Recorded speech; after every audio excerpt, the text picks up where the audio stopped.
interviews with Chris Charla from ID at Xbox. And throughout the day, we're going to be dropping exclusive new game trailers as well. So if you're an indie games fan, this is the place to be. We'll have Victoria Tran from Innersloth will be here to discuss Among Us. Gwen Foster and Trina from Chicon Club will chat their new game Soup Pot. Louis Antonio from Annapurna Interactive will get into their highly anticipated game, 12 Minutes. I cannot wait to see some of that. We've also got Graham Smith and Ian Campbell from Drinkbox Studios. They're going to be here discussing Nobody Saves the World. Zach and Lou from Bunny Hug will get into all things Moonglow Bay. Mark Foster and David Fenn from Acid Nerve will talk about Death's Door. We have a packed lineup for you today, so it is going to be awesome. And as I mentioned, we will have that special interview with Chris Charla from ID at Xbox, which is awesome.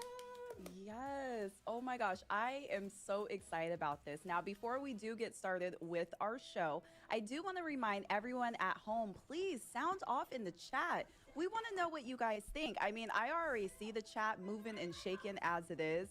I am super excited about this. So without further ado, I want to remind everyone throughout today's ID at Xbox at Twitch Gaming Indie Game Showcase, we will be airing exclusive new game trailers for the very first time. Some will feature gameplay updates to highly anticipated indie titles. Others will be brand new, never before seen game trailers. But that's not all we have. So make sure you stay tuned throughout the show and share your reactions in the Twitch chat. So everyone, let's go ahead and get into it. First up, we're dropping some new gameplay trailers. Let's take a look. All right. How you guys doing? Sorry I didn't have any run up to this. A really long, crazy morning, but here we go. Now note that this is going to be and the audio on this game's pretty low. This is going to be an indie showcase, okay? So, like, if you guys know, like, the indie worlds for Nintendo, this is basically Xbox's indie world, is what this is. So, don't expect to see, like, all these huge third-party games, or, like, huge, like, first-party Bethesda stuff. That's not what this is. This is a indie world for Xbox. Just so you guys can have your expectations set on what this is.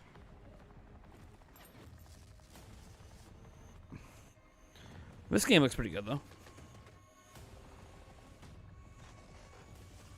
What is this game?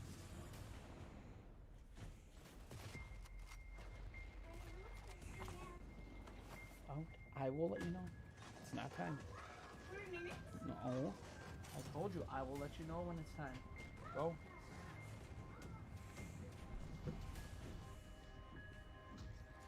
All right. Whew.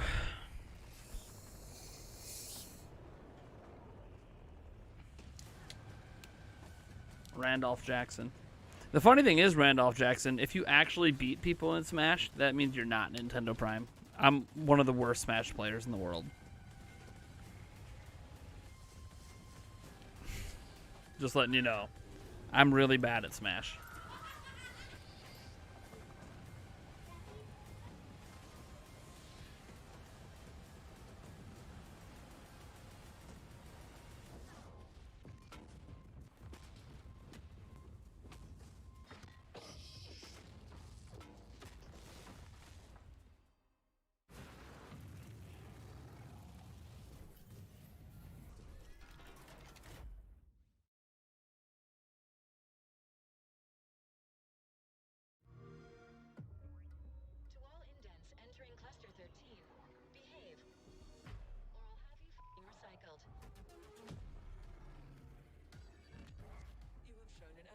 For applying lethal solutions to conflicted situations.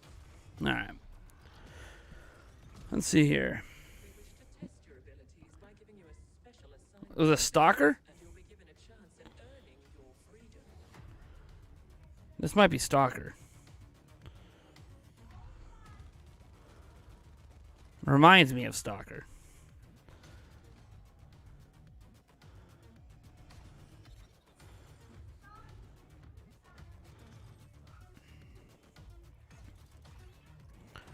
So we're supposed to see like 100 indie games or something today, right? Something like that. Isn't that what Microsoft said?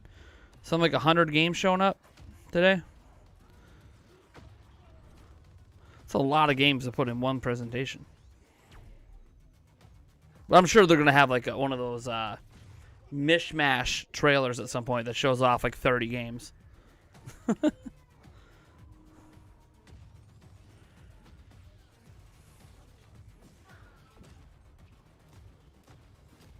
It looks good. These kind of games are fun. The Ascent, okay. Okay. There's so many things they advertise with the games now. It's going to be on Xbox. It's going to be on PC. It's going to be on Game Pass. It's going to be 4K. It's going to have HDR. It's going to have variable refresh rate. It's going to have a 120 FPS option. There's so much text in the ads now.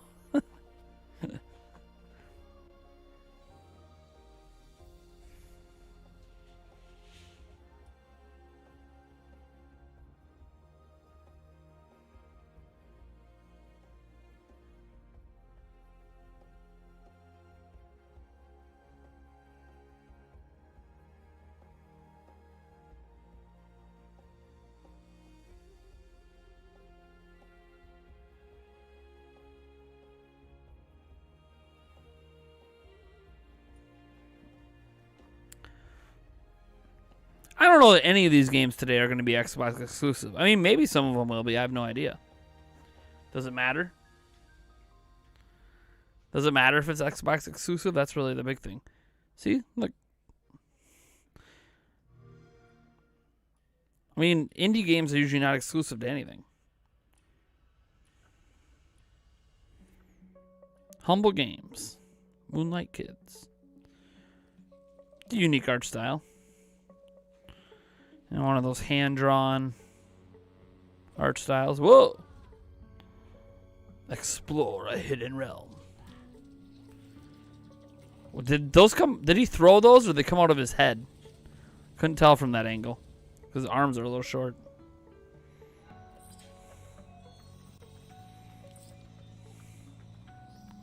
Woo! Check it out.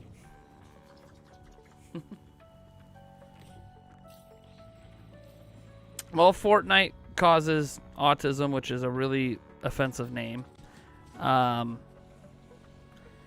You can kindly see your way out of this live stream then. This whole entire stream is about indie games. Indie games are not trash. At all. Indie games are awesome.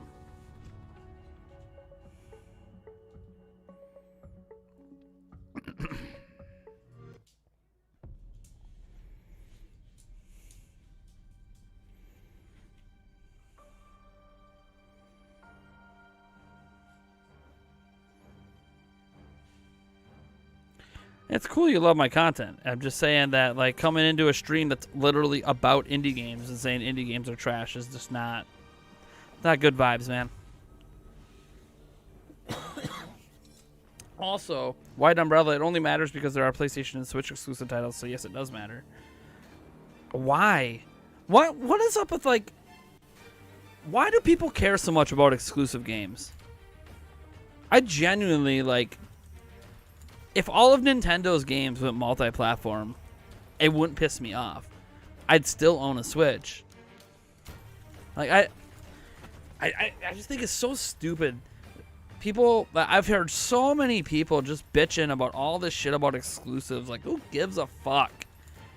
All that should matter is the game good? That's what matters. If it's on more than one platform, more people get to play it. That's a good thing. It's a positive to be on more than one platform. So why are we acting like it's some negative that things are on multiple platforms? Like, who cares? This is kind of cool. Speaking of cool looking indie games,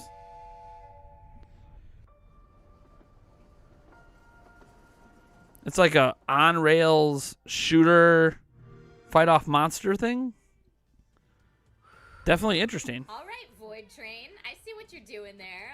Boy Train looked really cool. That last one that we just saw. I was getting like. Well, Birdman, Outer Wilds ID at Xbox is abduction Xbox's kind indie of program, vibe from and it says that. indie games in the Were there any thumbnail. of So what do those you trailers think? that particularly jumped out at you? Can people read? Yeah, I don't know. was I don't know if kinda people can looking read. at- I think it was called Wild at Heart. It almost reminded me of Don't Starve a little bit. It looks like you're trapped in the forest, maybe with a friend.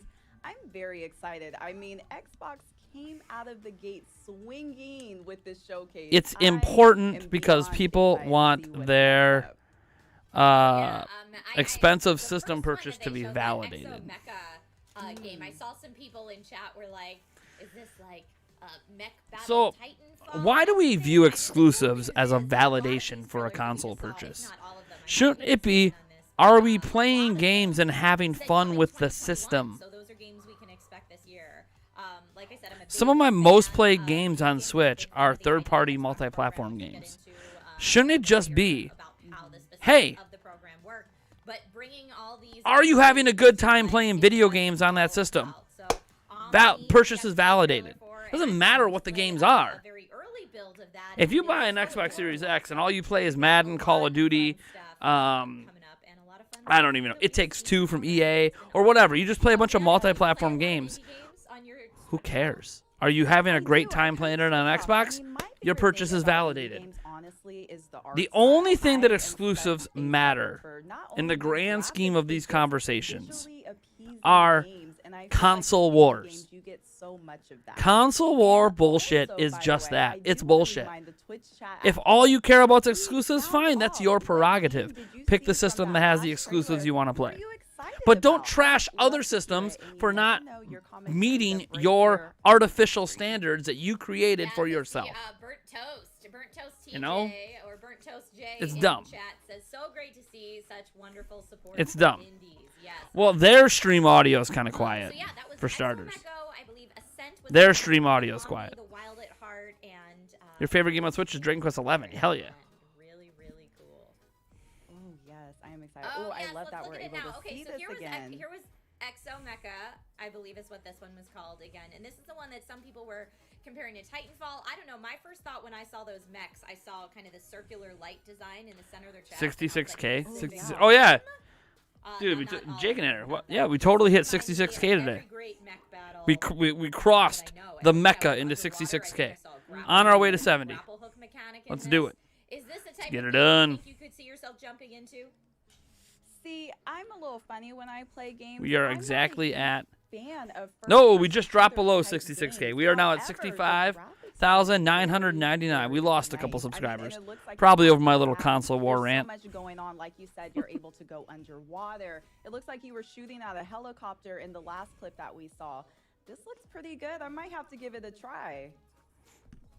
I love the folks in chat right now that are so hyped for the Among Us segments coming up that they're just saying this Of game course. looks super sus. This trailer looks so sus. I get it.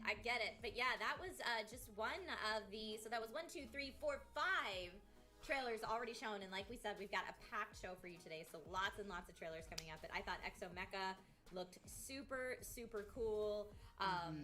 That Cyberpunk one, I think it was called Ascent. I think the Twitter handle was that's Exclusivity right. helps breed that competition. Cyberpunk one felt very, My like, opinion is that third parties should be Shadowrun-esque everywhere. to me in a good way. And I mean, I don't know about you, but I played through Cyberpunk 2077 and it didn't quite scratch the I don't know about surface in exclusivity the breeds way that I was competition. hoping for, But so we're at a point that this everything, like, game totally could people have are always been going to argue with okay, Xbox. so There's no exclusives on fair Xbox because enough, they're it all just on looks PC moving stunningly forward. beautiful.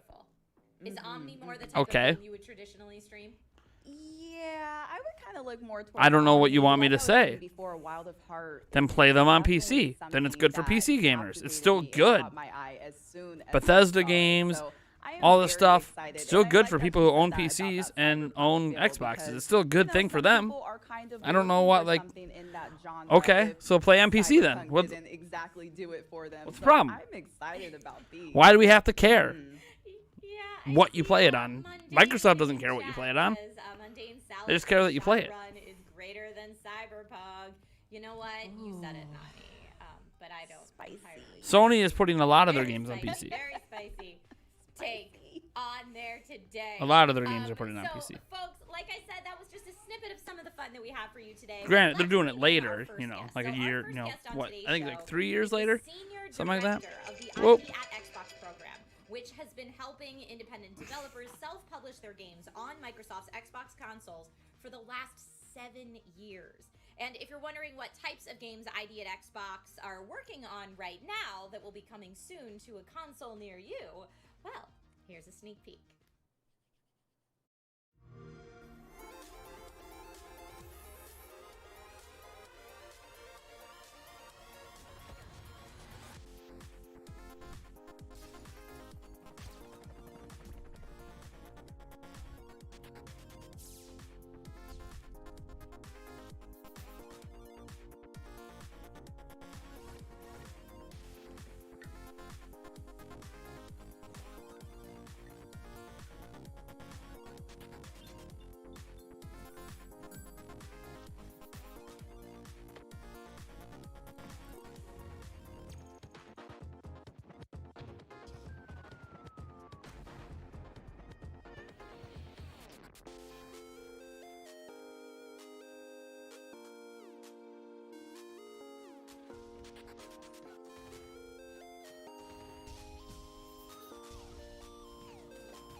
Yeah, yeah.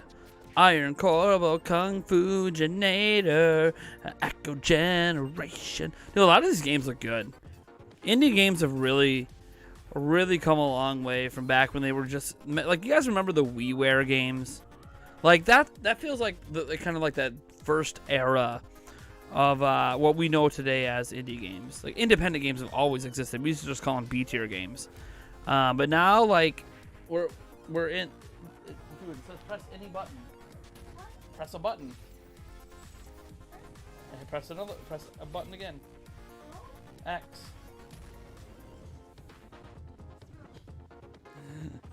Sorry, my one son back there playing PS5 right now. He's trying to. My 5-year-old's attempting to play PlayStation 5. But indie games have just come such a long ways. Like all these games look so good, and they're so so much variety. I realize you're gonna be like, oh well, look at those PS2, PS1 graphics. Like, they're independent studios. You can't expect AAA quality from them. On rare receptions like Hellblade, you can, but that's because that was their target. They chose to target that. Like these games look so unique and different.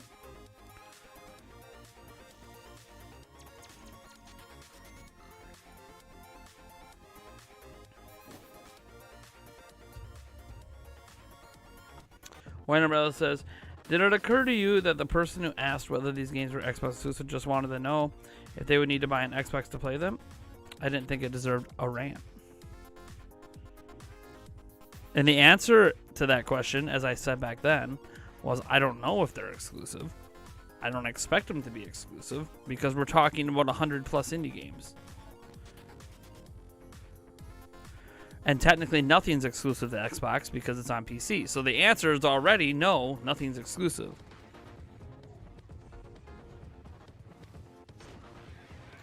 Wolfstar, I'm so confused. You have a 5-year-old and you're in college? I also have a 10-year-old and a 7-year-old. What are you confused about? Hello. What is so Chris, confusing thank that you I'm in so college much and I for have joining 3 us. children? How are you feeling today? What Good, confuses thanks. you? Thanks for having me.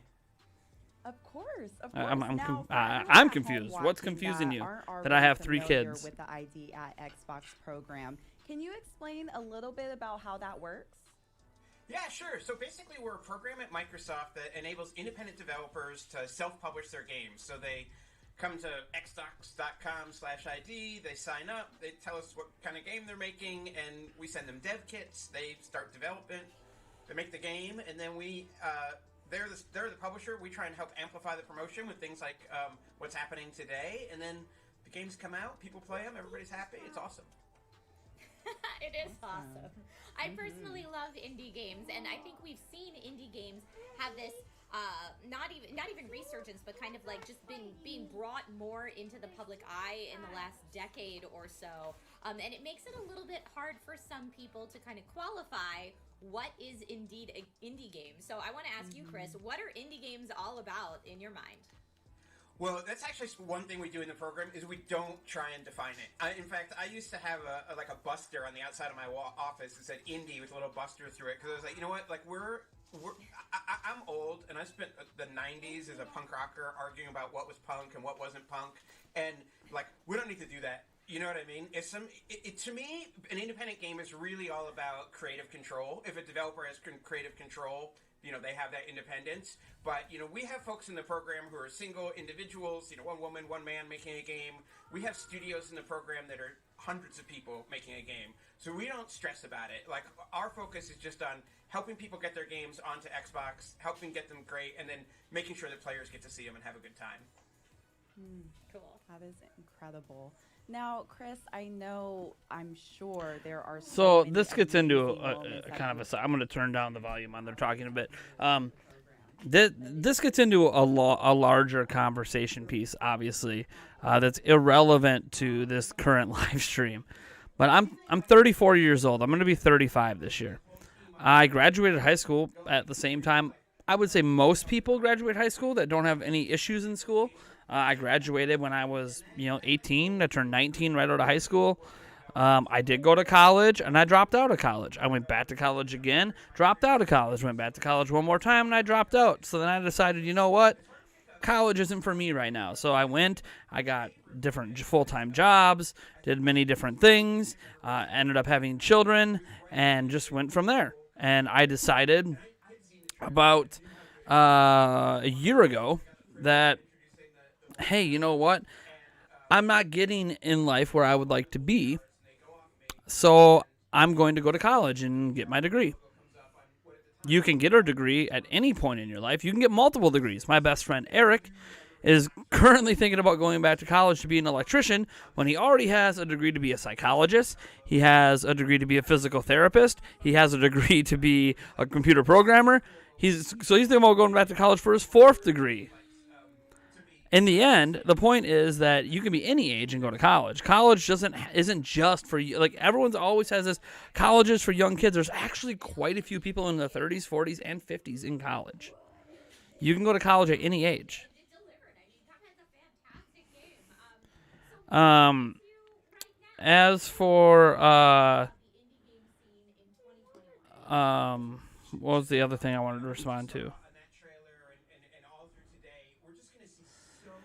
And it used to be that I think when people heard the word indie game, there was this thought of like, okay, this is side-scrolling pixel art, and there's still a lot of great side-scrolling pixel art games. Thanks a lot. Next semester I'll be 35 here in M&M. All right, let's get back to the stream. Never thought of before, and to me, what's so exciting is these games come from everywhere, right? I think there's a game. I don't want to give it away. Maybe it's a reveal, but there's a game we're going to see in a little bit from. 2 devs in the Philippines. It's really, really neat. Despelote, which was just in the trailer. An airport for aliens run by dogs where you like go around and interact with like clip art dogs that are rotating. Like those are all super cool. And then you have games that just come out of nowhere. Not really out of nowhere, but like Shotgun Farmers, which is a game that launched on Xbox and was from one person and dominated the sales charts on Xbox for like a couple weeks. It was like the #1 game on Xbox, and that is just so cool that the world today like enables that kind of thing to happen. So that's what I love. I just love the variety. I'm always amazed learning at some of the sizes of some of these development companies. Does it blow your mind what smaller indie teams are able to create and produce in comparison to AAA companies? Absolutely. I mean, we've seen like such great, I think we just call it like democratization of development with the rise of engines like Unreal and Unity and Game Maker.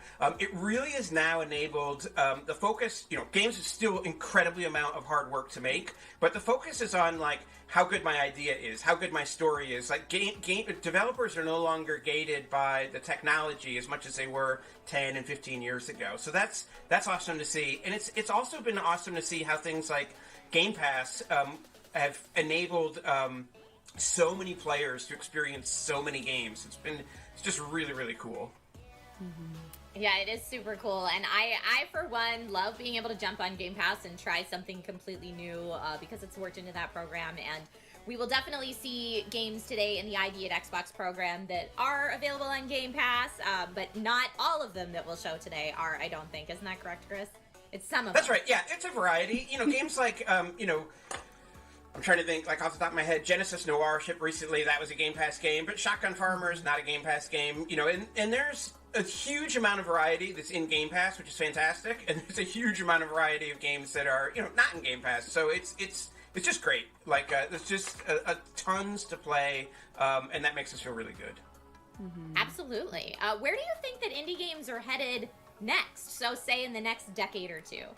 That is a great question, and the answer I'm going to give is that I have no idea. The best possible way. If you had asked me when we started ID if somebody was going to come up with a game where you shoot shotguns and when you miss the shot, a new shotgun grows out of the ground, I never would have guessed that. If you had asked me, is somebody going to make like a game that's hand-animated 1930s animation, I never... Can we all admit Nintendo indies are so much better than this? What I love about indie games is they're always surprising us. They're always Why? doing something new. And so when I say... I mean, yeah, I like Golf Story and Snipper Clips, and like if I knew what was going to happen, I might not be as but excited. So that yeah, I think doesn't mean they're the only indie games that are good. I don't know what you mean. Like, most indie games on Switch are on other platforms. I don't really understand. I think maybe you just have a lack of experience of playing indie games on other platforms.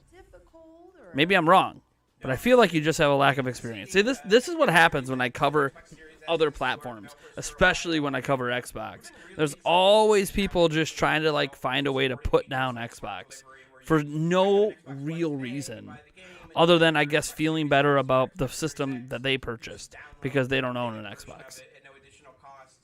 I don't really understand. Console wars just piss me off. All of the major gaming platforms have amazing indie games. It's just a fact. It's not even an opinion. They all have amazing indie games.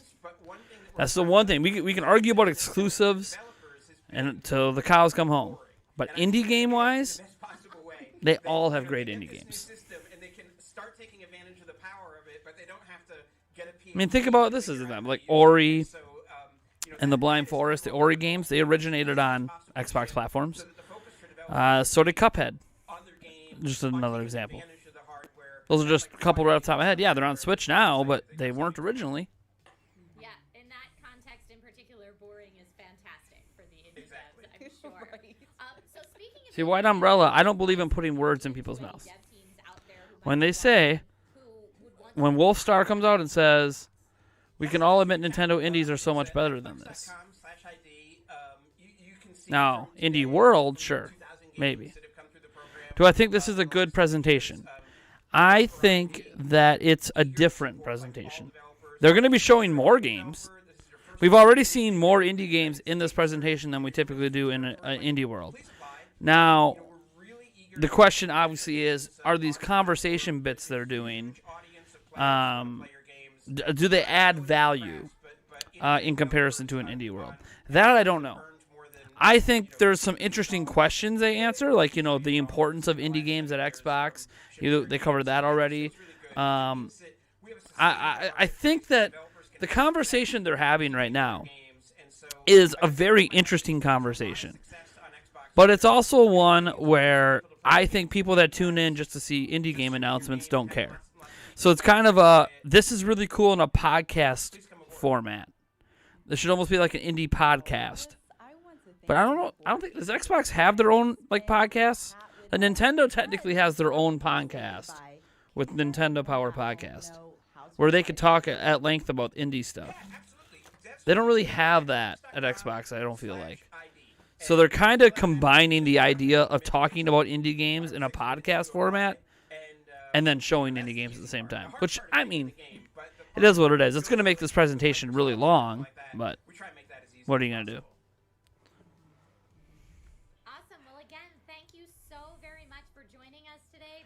I'm not talking over the guy because I'm bored. At how all of this works. It has been so lovely having you, Chris. If people want to find you online, is there a place that they can follow you personally, or should they just follow ID at Xbox? They can follow at ID _ Oh my gosh. See, people always confuse when people talk on stream that I'm talking over them because I'm bored. No, you're watching my stream, I'm assuming, for my words and my thoughts. I could literally end the stream right now and watch this presentation without you guys. It doesn't matter. I watch all the presentations all the time, even when I don't stream them. That's pretty cool. Yeah, go to a website. I don't. It takes about 5 or 6 minutes, and I've known about the ID at Xbox program for years and how it helps indie devs get their games finished, and what an awesome program it is. But yeah, I also didn't know how easy it was for devs to apply. So for anyone watching this who has a game, Dude, people like to criticize me. I think there's this thing where people like to get under my skin. /ID is what Chris told us, and fill it out there and see if you can help, if Xbox can help bring your game to reality. Oh well. Oh my gosh. I mean, I feel like what Chris was saying. David Steven, are we at 70,000 subscribers? No, then that giveaway doesn't currently exist. I said when we get to 70,000 subscribers. We're not at 70,000 subscribers. I see you guys in there. Let's do it. Yeah, I absolutely love. Like I said, I've been following this program for a while. When you go to a convention like an E3 and you go to kind of Microsoft's convention, Here, I'll just crank this up and stop talking then. section of it, there's always an ID at Xbox section, and whereas a lot of people go in and kind of hunt for the big AAAs, I'm usually scanning the floor for the ID at Xbox section because that's where I'm gonna go and find the games that, like you said, Brianna, you know, if you're in it for art style, if you're looking for like the game that brings out all the feels that you need to have a tissue box handy for, if you're looking for those fantastic scores and compositions, a lot of times that's where I'm like, ooh, I will find something really unique that maybe I haven't checked out here, which is it's just fantastic. And you know, as we mentioned, Cuphead was an ID at Xbox game. There's so many, I believe Oxenfree might have been originally as well. So many great games, and I know people in chat are teasing and hoping for games that we will talk about a little bit later in the show as well. So don't worry, we've got lots of stuff coming. We do. We have so much coming. But up next, everyone, streamer Kate Stark will sit down with the team behind the new game Moonglow Bay, which takes place along the peaceful eastern Canadian coastline during the 1980s. In Moonglow Bay, you play as an old rookie angler struggling to keep your business afloat while coming to terms with the death of your lifelong partner. There's the But feels, after exploring the world a little bit, you come to learn not everything is what it seems. Let's take a look at the trailer.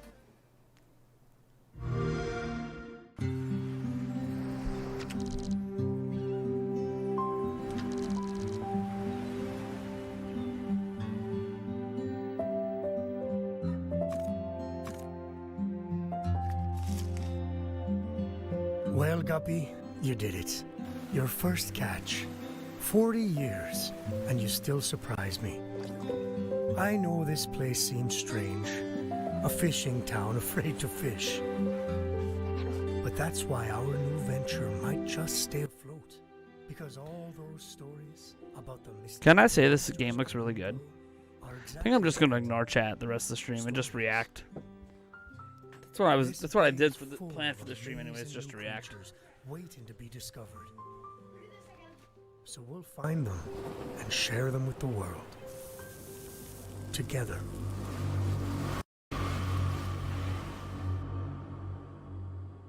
As long as this book is by your side.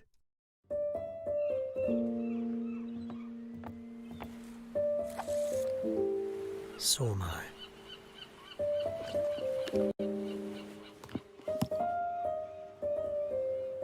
Welcome home.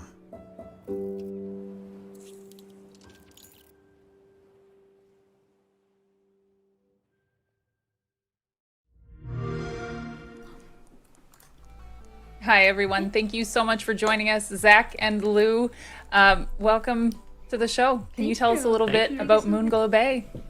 course, Yeah. go ahead, Zach. Sure. So Moonglow is like was said in East a fishing RPG slice of life set in the eastern coast of 1980s Canada, no fictional. Yeah. And And it's in a town that people are afraid to fish because of mysterious things. yeah, weird going sea on in the- creatures. yeah. Well, it starts out like a kind of scenario where the game is very regular, and you're like, oh, it's just normal fish. It gets weirder and weirder, and you're like, okay, what's actually going on yeah. here? People have these myths, and there's some truth to these myths, and so it's a little spooky. And you get to fish and you get to cook and sell and make friends around the town and build the town out. So like while you're trying to explore the world, figure out what happened to your long lost partner, the town itself is going through their own struggles with their potential closing and inability to grow and survive. So Yeah. it's kind of like a in tandem Everyone growth, helping each other. helping each other. Yeah. Yeah. Sounds amazing. Now, without spoiling too much, what can you tell us about the town and what went into creating life in Moonglow Bay? Oh, it does. So the town is having its centennial, so it's gonna be 100 years old, and it's completely falling apart. It has no money. The town hall is closing, and you kind of like gotta help Well, it. you moved into the town 3 years prior with your partner, thinking like, okay, we're gonna retire here and we're gonna just open up a little fishing shack. But then they go on their adventure. Your partner goes on their adventure to start up the shop, and they never come back. So now you're kind of like left alone. You're like, oh, I don't know what to do. And everyone else is also closing down. So you're like, I need to, like, I want this to survive. And your daughter comes back and it's like kind of like picks you up and says, let's do this. Let's figure this out. And, Let's fix this town up. yeah. And There was so much, like, I did so much research on my side, like doing concept art and stuff about Eastern Canada in the 80s, like going to like little groups and checking like people's memories and the photos that they took of the East Coast of Canada. So and also the fashion, because even though it was set in the 80s, the fashion hadn't caught up for like 20 years. yeah. No, it definitely had not. Well, I mean, what inspired the story on Moonglow Bay then? Because it seems that you did a lot of research into it. So you must, like, and very specifically Eastern Canada as well. So what inspired that? Well, I mean, I always like fishing games. I think a lot of us always very much like playing the mini games, I'm one of those fishing people, games, yes. and RPGs, and yeah. So it's just like it's one of those things. I was like, well, what if like this has to be feasible as a whole scope game? And I found And with loads of other mini games that you can yeah, also it's play. like Legend of the River King, like was almost 10 years ago, almost 13 years ago since it came out, and I was like, nah, this has to like we need to kind of like see what's feasible here. So And like the story is like Zach and I met living in Quebec. yeah. And like my family has history with fishing. Zach has. As a kid, I helped run a little fishing shop selling fish by the lakeside, and it was kind of like, you know, there's this connection. We're like, this is actually really chill. We wanted to make a game that was very relaxing, and this is the perfect kind of thing because fishing is pretty chill. And yeah, we just felt like it was the perfect environment to start off, and then we just from there started researching East Coast because we want to go into the ocean, get this vast space. And also it was a little bit of wanderlust of mine because my dream has always been like I'm gonna go live in Nova Scotia. It seems like the most beautiful place, most calming place. So it kind of has that part as well. Yeah, like that. That starry-eyed feel of like, oh, new town, beautiful, and Absolutely. that's why like one of the things in the game is to kind of build this town up and make it prettier over time. So there is also a little bit of mystery around the story and around the town. Are you able to tell us a little bit about that? Sure, yeah, like a little hint, which is basically like there's a lore that exists in the world itself. It's not like the fish aren't typical, and they start off typical, but as you get deeper, you get into different biomes. So like regular water is what you're seeing right now, but then like it spreads into like these sulfur zones, these like heavy glacier zones, and you're like, this doesn't exist in oceans. How does this happen? And so it's kind of like the mystery of that's also like part of the thing that is making people so afraid. Like people go fishing and they don't come back. And they just it's completely so bewildering. everything is kind of fueled by myths in the town because nobody has the courage to actually go fish and find out if the myths are true or not. So you kind of like everyone just interesting. gossips to each other. Yeah, so you can go talk around. You're gonna fill up a journal to see what these myths that people have accumulated are, and then you can go and like see what truth there is to this, and something like there's always gonna be like, okay, go to this location, you're gonna find this weird fish that's gonna like nibble at your ankles. You're like, wait, what? And so so it's like stuff like that for the player to find out. So more specifically on that, how do the game mechanics work? What can players expect when playing Moonglow Bay for the first time? Yeah, so it's a core loop of going out fishing and then coming back and cooking whatever you've caught in your home, and then you sell it at your vending machine. Yeah, it's a less intense mechanic, the selling itself. Yeah. The cooking is like a bunch of fun mini games. Like Cooking Mama style kind of stuff. Yeah, and the fishing is like you have several different kinds of fishing. You can rod fishing is the one that goes the most complex. It has like different levels of difficulty based on the fish and equipment. And then there is trap fishing, there is ice fishing, net fishing, and line fishing, which is like a little bit more musical. So like you choose the style that you wanna fish with and to capture this 100+ yeah, and there's like sea certain creatures. fish that can only be caught with certain tools, so you're gonna have to kind of go around and figure out what these combinations are. And also in your boat, you can expand with the money you've accumulated. You can expand the size of your boat, the tooling within it, to get a little bed and a kitchen in the boat itself. So you can go fishing for days. Yeah. So you can go fishing out at sea for days rather than always wonderful. having to come back to town. Yeah. I love the sound of that. Now, I know a question that a lot of our audience is going to be wondering and asking, and I am myself, can you pet the dog? Because I noticed there's a dog. Yes. Can you pet the dog? You can pet the dog is gonna follow you. He follows you around. It's your little companion. His name is Waffles. Yeah. He's adorable. Waffles! Yes. Oh, I'm in love with this game already. This is my new comfort game for sure. Lou, you were mentioning the art style. What inspired and influenced the art style for this game? So Zach and I, like, ever since we met, we did a bunch of like little mock-ups and stuff, trying to figure out like what game do we want to make. And it started from the principle that Zach does voxel art, and also like I wanted to bring something really relaxing. So one of the things that it doesn't look like it because it's all squared and it's like has a specific palette and stuff. But one thing that inspires me a lot on their direction is like Ponyo from Studio Ghibli, the movie. Yes. Yeah, so it's kind of like as well as Animal Crossing, like in the old Harvest Moons from the GBA. So all those things that are very relaxing games that kind of slice of life, and all the colors are much softer. Yeah, it's all intentionally like catered so Yeah. you don't feel intimidated by anything, even if like our myths are a little bit spooky kind of thing. So yeah, we kind of wanted the player to just like get home from work, in this case, like finish work. I'm gonna implement a new rule on my live streams. This is just a rule, mods. Anyone who's here, I don't know if Brian's here or any other mods that are here. I don't like console wars. Console wars are stupid. Okay. There's a legit reason to own any platform for any consumer. As an example, what's a good reason to own an Xbox or a gaming PC when you're a fan of Microsoft games? Game Pass. You can get thousands of games for a really cheap fee. Instead of spending $60, you just spend $15 a month and you get all the games. What's a great reason to own Nintendo platforms? For Nintendo games. Great reason to own Sony platforms. For Sony games and the multi-platforms and maybe how the online system works. All this jazz. There are unique reasons to own every platform. So for now on, anyone that instigates console wars in the comments will get a temporary ban. You know, the 300-second ban or whatever it is. They will get a second temporary ban if they come back and instigate console wars again. And then the third time is 3 strikes you're out and you will be permanently banned. So I'm just going to issue this warning now across the board. Console wars talk is not welcome at my channel, and you will be temporarily banned for instigating it, temporarily banned again for continuing to instigate it, and then permanently banned if you can't let it go. All right, new rule. Moving on now. That is the kind of things that I love in games. So I'm looking forward to people seeing that as well. Mm-hmm. That's fantastic. Now tell us really quickly about scripting an indie game, and how is it challenging with that aspect of game design? It's chaotic.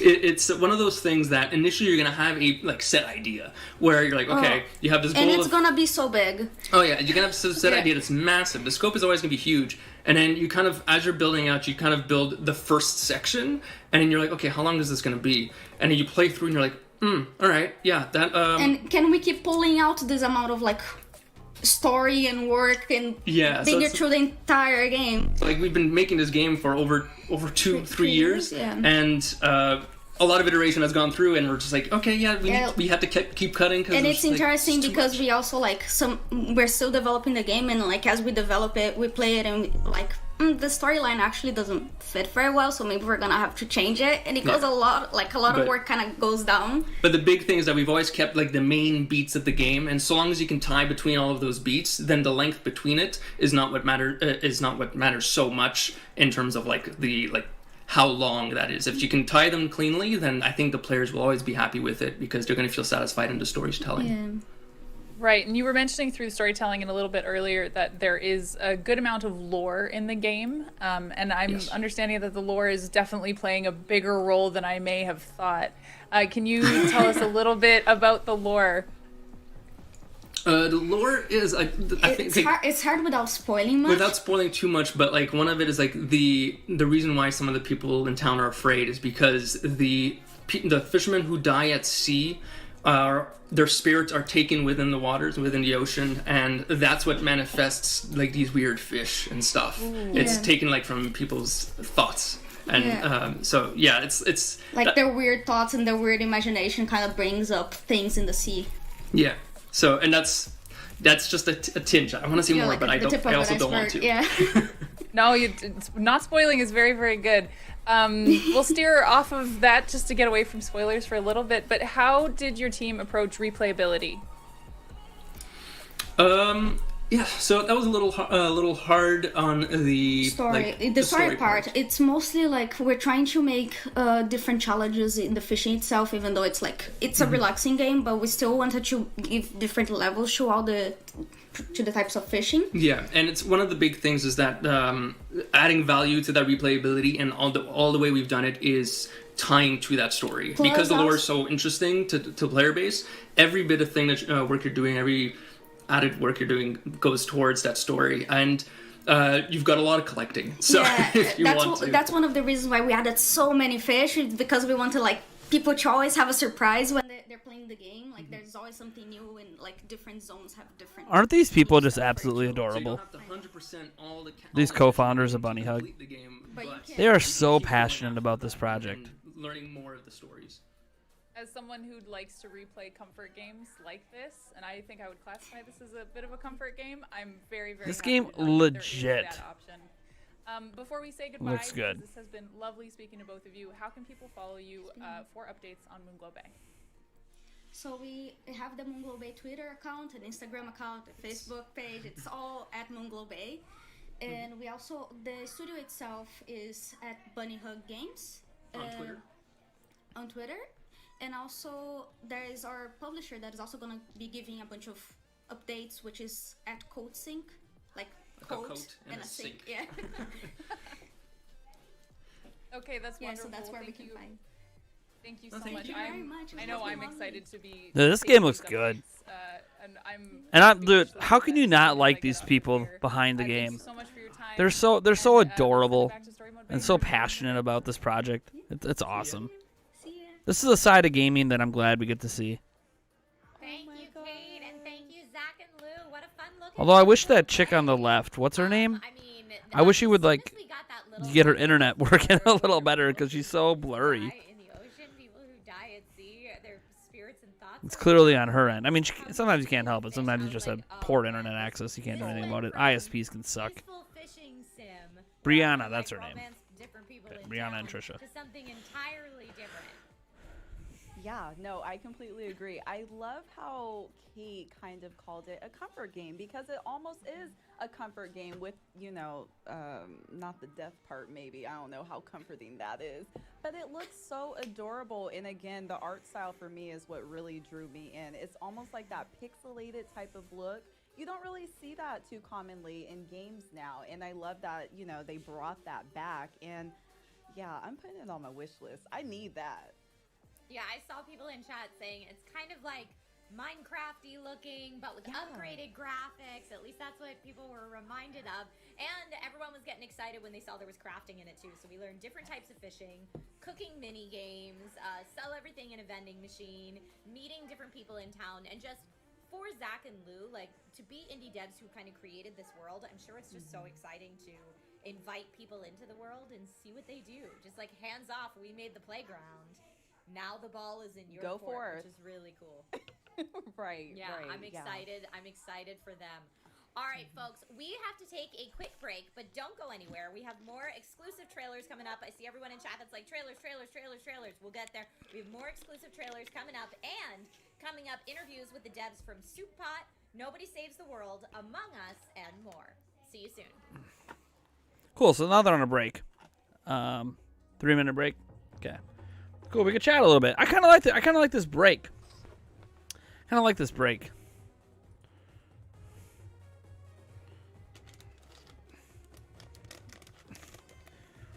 So, setting aside their break, which is cool. I'm glad they have a break. What do you guys think so far? So this presentation is it's unique because it's a truly a live show. I mean, it's a live show. This feels kind of like what's the closest? I guess for a Nintendo Treehouse. Is that kind of what this feels like?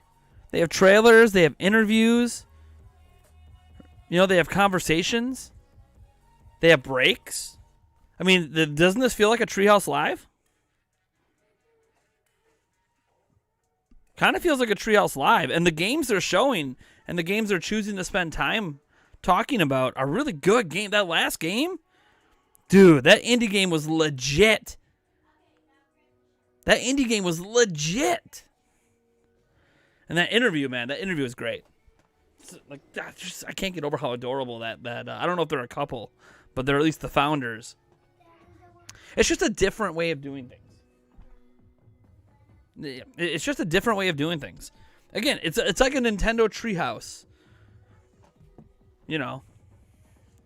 Hey, thanks for subscribing, Rodriguez and Menev4. Thank you guys so much for subscribing.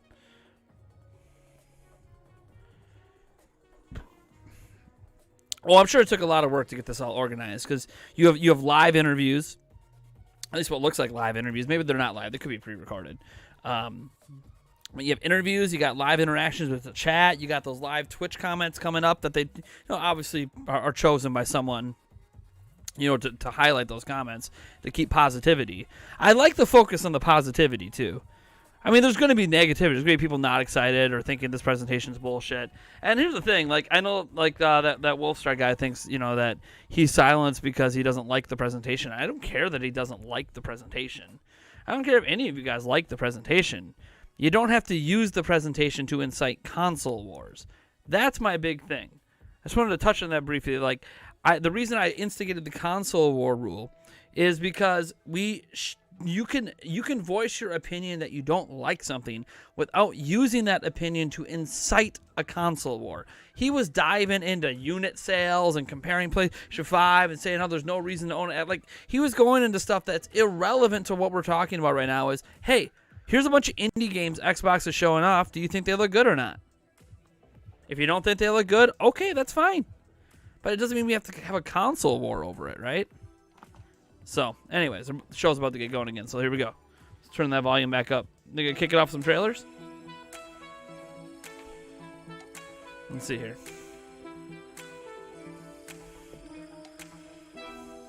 No, they probably just, bathroom break. Everybody to the Get some IGN water. Xbox Showcase right here on Twitch Gaming. My name's Trisha Hirschberger, and I am joined by the fantastic Story Mode Bay today to tell you about all things going on the indie scene from the Xbox. I don't care what platform Oh that my pitching. gosh. Dude, that Like game we were looked saying good. Earlier on in the show, we have such an incredible lineup for all of you. Coming up soon, Blind Gamer Steve will sit down with the team behind Soup Pot, and later on, we'll be talking to Victoria from Among Us. I know everyone in the chat Oh, there is you go. waiting for that interview. Among about Us the new fans. map that will be dropping in the game on Some March hype for ya. 31st. But first, we have more exciting game trailer reveals for you. From drifting across Around the gorgeous internet, waterways everyone and is sus. landscapes to surviving the Among Us cold tells and us that. desolate wilderness. Our next announcements are coming to the Xbox platform soon. Let's take a look.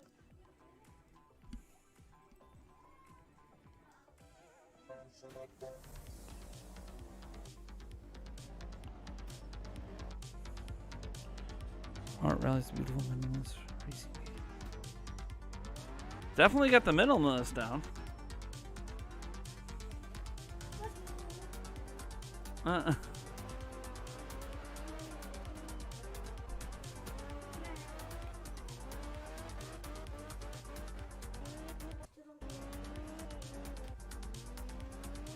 Yeah, dude, that fishing game, I forget what it's called. God, what's it called? Hold on. God, what was that called? Maybe IGN has the news up. Because the IGN is teamed up with Xbox for this. They have the news up? No, they don't have it up yet. God, what was that fishing game called? Dude, that game looks so good. I need to mark that down to look for it when it comes out. I might have to stream that game. Moonglow Bay. Moonglow Bay. All right. I'm gonna open up the website for that. Moonglow Bay on Twitter. Here we go. Here we go. Here we go. Got it. I got their Twitter account open. I'm gonna follow them right now. So according to them, it's coming to Steam, Game Pass, Xbox Series. So a lot of the games might be shown today might just be like PC and Xbox for now. But Moonglow Bay is coming out later this year. What? Whoa! What's happening right now?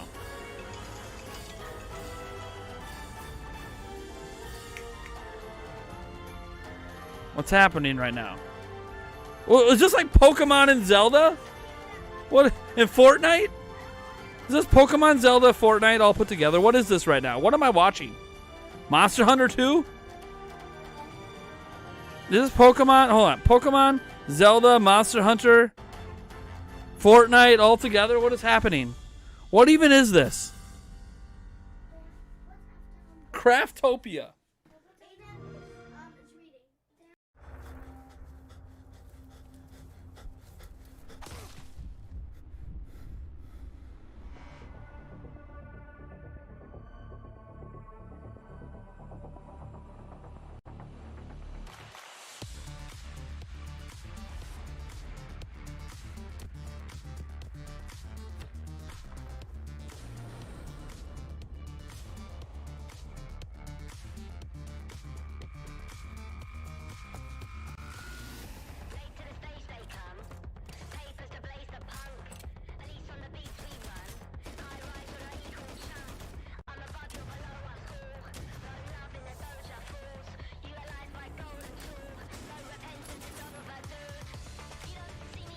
Dude, that Craftopia game, I'm looking that up too. Craftopia.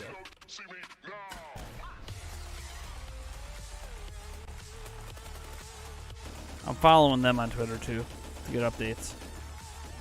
Craftopia. That looked good.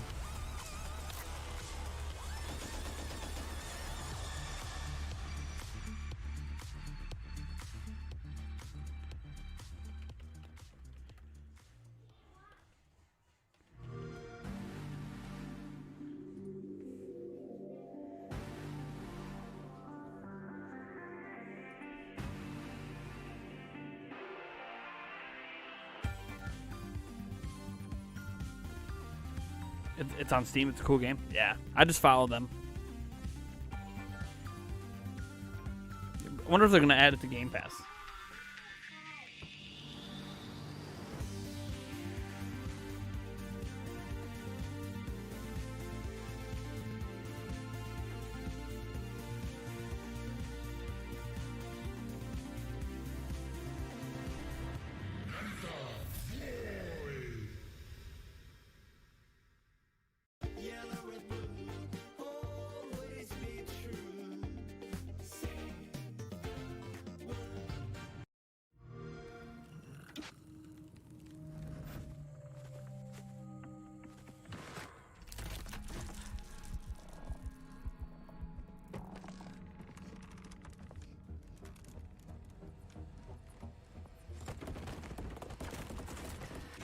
Meet the creepy, AI-driven Mr. Peterson.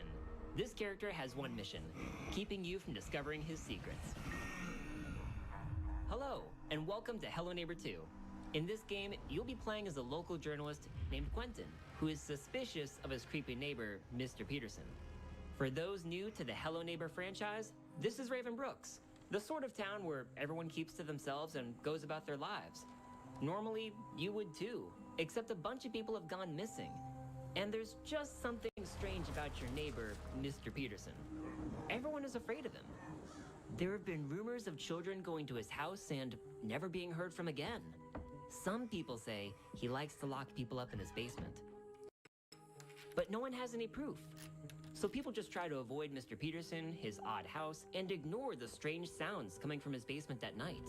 You have a feeling that Mr. Peterson is behind all of the neighborhood disappearances, but no one believes in your ideas and theories. And while you normally wouldn't break into someone's house, you're the only one who believes something is wrong and has the guts to uncover the truth. When you break into Mr. Peterson's house, you'll be going against an AI that is constantly evolving. Our goal for Hello Neighbor 2 is to provide unique player experiences.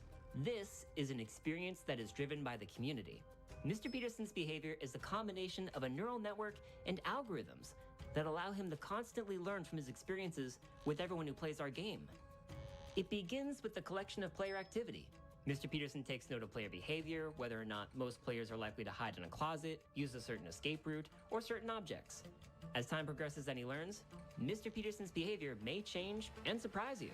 How Mr. Peterson plays in one encounter with you might be different from the next, all due to his encounters with the game's community as a whole. In this way, the community's experience with Mr. Peterson changes over time, allowing for an AI that is developed through community actions, replayability, and great stories of neighborhood shenanigans. But these new experiences go beyond Mr. Peterson. In Hello Neighbor 2, players can interact with all characters in Raven Brooks, and these characters share the same AI core, but behave differently and have their own stories for you to discover. So while you might think you're just playing the game, you're really contributing to the development and improvement of Mr. Peterson's AI. We hope this presentation of our AI and development gives you an idea of what to expect in Hello Neighbor 2. If you'd like to try an early access version of Hello Neighbor 2, you can check out some of our alphas on the Microsoft Store. Thank you for watching, and we'll see you in the neighborhood.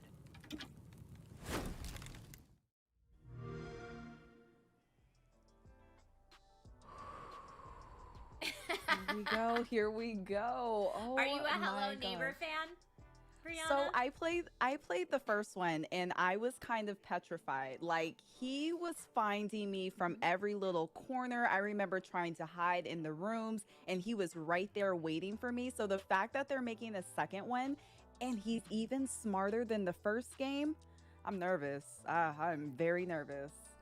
Well, that was one of the coolest things about the first Hello Neighbor is that, you know, he would adapt to your play style, and the more that you would do runs, the smarter he would get. But now not having it only be your runs, but the entire community's runs that Mr. Peterson's learning from is frankly quite terrifying to me. Although I'm super interested that they said that the other neighbors will all have stories and will be able to interact with the other neighbors as well. That's super cool.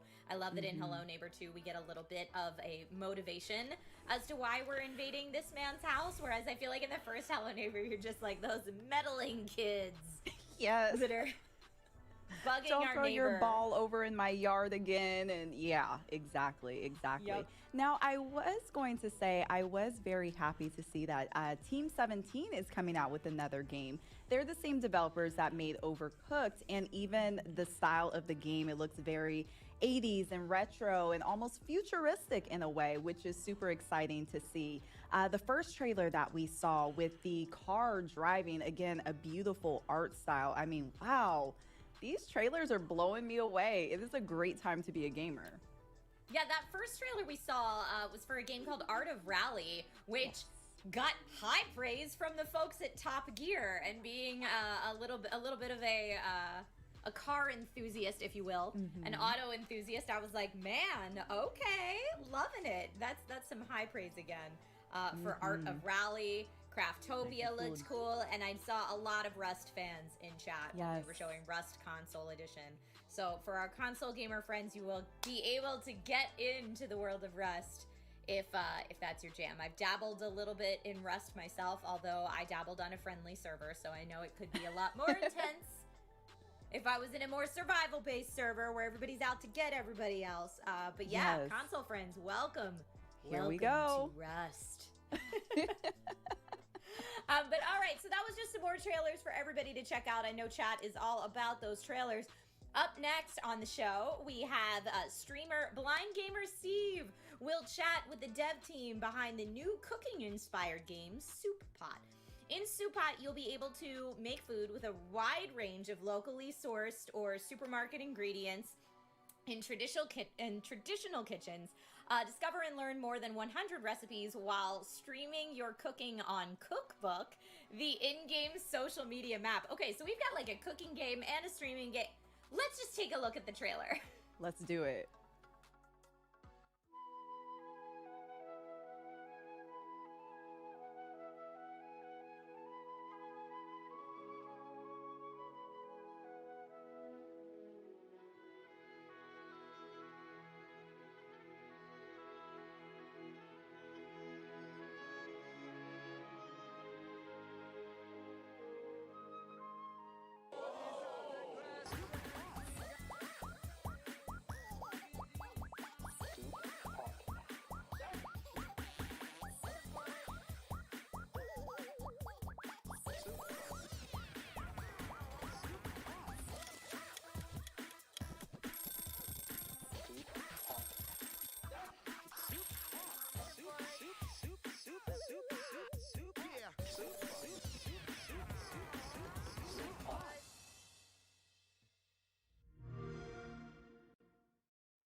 Oh, awesome. Hello. Oh, I am really, really excited. Hello, I'm Steve, aka Blind Gamer Steve. And to introduce our guest stars is what I'm here to do. It really makes me happy to introduce to you Gwen and Trina from Chicken Club Studios. Hello, Gwen and Trina. How are you? Hello, Steve. Hi. Hello. Was there anything? Oh my gosh, that's awesome. So, Soup Pot, tell us all about it. What is it? Tell us more. We need to know more details. So it's really weird. So- it's like our game, it's very chaotic. It's like, to summarize in one sentence, it would probably be a chaotic cooking game where you don't need a recipe. There's no fail states in this game. Yeah. You just do what you do in the kitchen. You improvise. So the player would be quote unquote streaming their process in the kitchen, and in Asian culture, we don't really have fixed measurements for cooking. We just like we eyeball everything and then we adjust them according to taste. We just listen to the voices of our ancestors in the background. And we want to replicate this way of cooking because we think it would be fun to play. Especially we wanted to do the iconic cooking methods like using our fingers to measure how much water to put when you're cooking rice. Yeah. That is so cool. Yes. And you mentioned we talked before, by the way, thank you for tuning in. This is, I know you're in the Philippines and it's way past midnight where you are, so thank you so much. But I wanted to ask, because you said that it was that the Soup Pot is very Filipino and Asian inspired. Can you tell us a little bit more about how that inspiration is part of the game? So actually, like Trina and I both love to cook. That's one of the things. And then the pandemic happened, and Trina and I were just like, oh, like we're not doing anything. Like we're just at home. We don't get to eat out. And then we decided to make games. So last year, we released a demo, which was called Putahe ng Ina Mo Sinigang Edition. And then we looked in the streaming part of it. And people really liked it. So one of the things that we wanted is like Gia we asked Gia to do sound design where she talks about, she says the ingredients names. And in a that really carried cute, grounded over voice. into our actual game. Like when we saw how much people enjoy the demo and they really like it, like we feel like we're filling in a gap where it's not too serious gaming, like it's not instructional, like we want to recreate as much as, how you would be in the kitchen, which is you measure by feeling, you fix things as you go, things can get messed up, and, like we just want to bring in that fun into the game and make it a game. Like the fact that when you look at games in general, cooking game is always like a mini game, just like a side thought. And we both love cooking, like we both love food also, so we wanted to put cooking itself as the focus of our game. That is so awesome. Now, we did see actually a little bit in that trailer that there's a social network in this game called Cookbook. Can you tell us a little bit about that and how that ties in to the progression system in the game? So Cookbook itself, we wanted a way to wrap the game, and then it's essentially like fake Facebook where you could look in and then you have like tasty like videos, and you learn. There's also the current news. Yeah, there's also current news, and then essentially like you learn by watching videos of the game, so you also learn techniques like through a combo fighting system that we want. But then there's also an accessibility option where we've made it so that you could actually remap the controls so that you could adjust the game to your playstyle, and which is something Yeah, that because I was was going very to ask important. about that actually, because of course I'm an accessibility advocate and consultant, so accessibility is very much a big part of my life and what I do. So, what are the other accessibility features that you're going to actually have in Supot? So one of the things that like we really care for is like dyslexia. Like one of our team members has dyslexia, so that's very important to us. That was a very long discussion, whether we put in like QTE or whether and to balance that so that people feel like they're progressing in the game.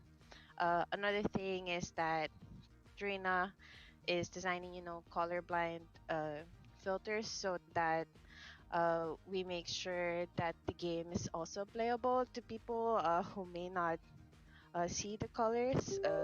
We've added in like the reactions, like the lines, so that you have like sort of an indicator of what's happening in the kitchen. And then it was semi-incidental that our sound designer ingredient. Oda and Gia, like they just really made the game so well, like the sound design is so well that all the audio feedback really helps you play the game. Like you could play it also like by listening, and the fact that the ingredients shout their names. Yeah, the ingredients shout their names. That is so cool. I can't wait to be able to try that out. Now, Trina, I wanted to ask you because apparently I understand you're the queen of meme over there at Chicken Club. So I heard that you'd said that there's some really creative and meme driven achievements in this game. Can you tell us a little bit about what we're going to look forward to? And you mentioned to me earlier there's a 5-second rule achievement. Can you tell us a little bit about that? So our achievements aren't skill based. They're basically based on how much fun you have in the kitchen. So we have this thing where if you drop an ingredient on the floor and you decide to pick it back up and put it on the pot, the game will record that and mark that as an achievement for the 5-second rule because you're still using the ingredient that fell on the floor.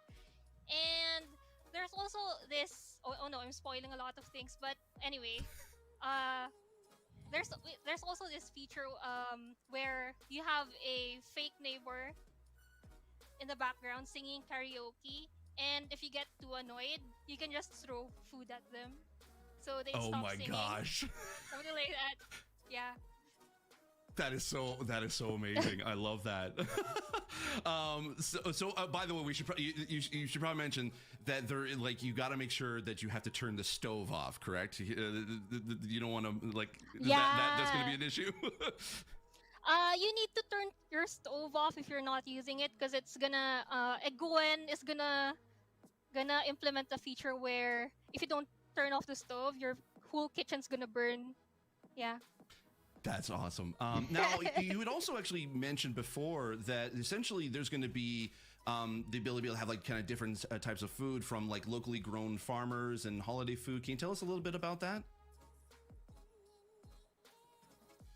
So one of the things is that we have a marketplace in Cookbook, the social media, and then what we wanted to do is essentially, if you wanted to make like gourmet food, and which like almost all restaurants, what they do is that they source locally, and this is something that's very subtle. It's not really gonna affect like your experience of the game, but we wanted to ensure that the design of it also reflects that, you know, small like local farmers and homegrown organic ingredients are just better and like more fresh compared to like supermarket ones, just because of, you know, like fast food and like waste and all of those things. So you don't necessarily feel that in the game because you could buy whatever you want, and you know, the no fail state and the you know, quirky insults that both Trina and I grew up with, like that is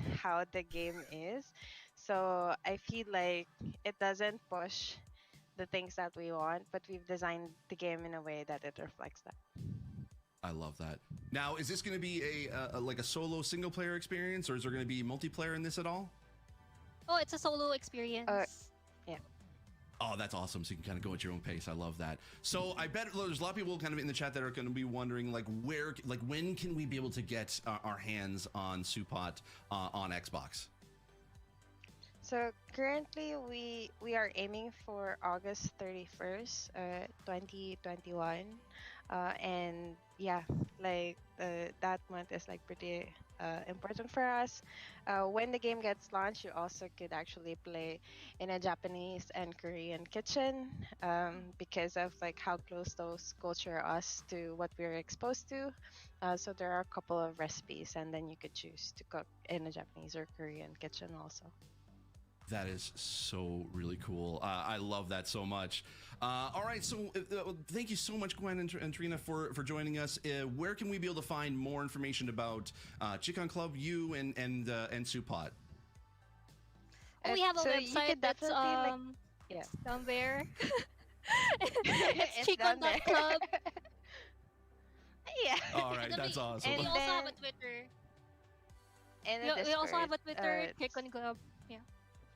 Chicken A Club, Discord, okay. yeah. Oh, there's a Discord too. Just look them up on Twitter, look them up online. Supot will be coming very soon to Xbox. Thanks once again, and I'm going to send it back to Story Mode Bay and Trisha. Thank you so much. Thank you. Oh my Thank gosh, you, that was Steve. adorable. Thank you, Gwen and Thank you. Trina. Okay, Brianna, are you a good cook in real life?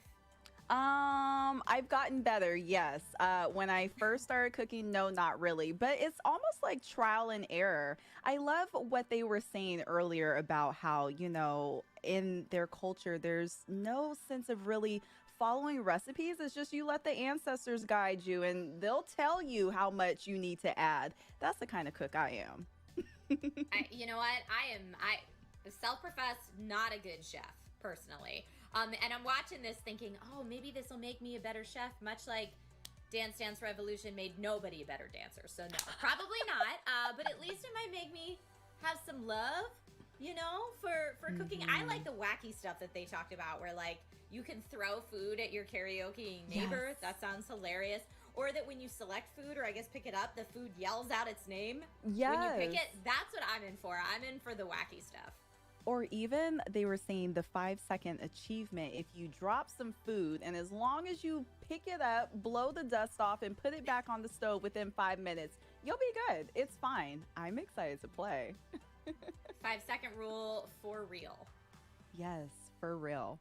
Well, everyone at home watching, coming up, we will chat with Victoria from Among Us about the new airship map coming over to the game. And later, streamer Danotage will have a conversation with the devs behind Nobody Saves the World. I am very excited. But first, let's take a quick break. Be right back.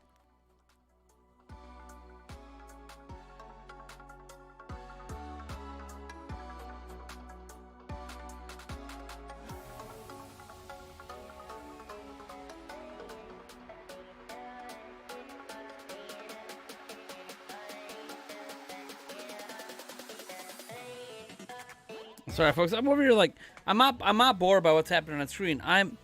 They did spend a little too long talking about that cooking game, but I'm trying to get Discord deleted off my computer, and like it's not working. I'm trying to reinstall it. I don't know what's happening. It's kind of pissing me off, to be completely honest. I've never had this much issues getting rid of a program in my life. Kind of makes me not want to put it back on. But that's because I was trying to share the stream, but it kept crashing. It's so weird.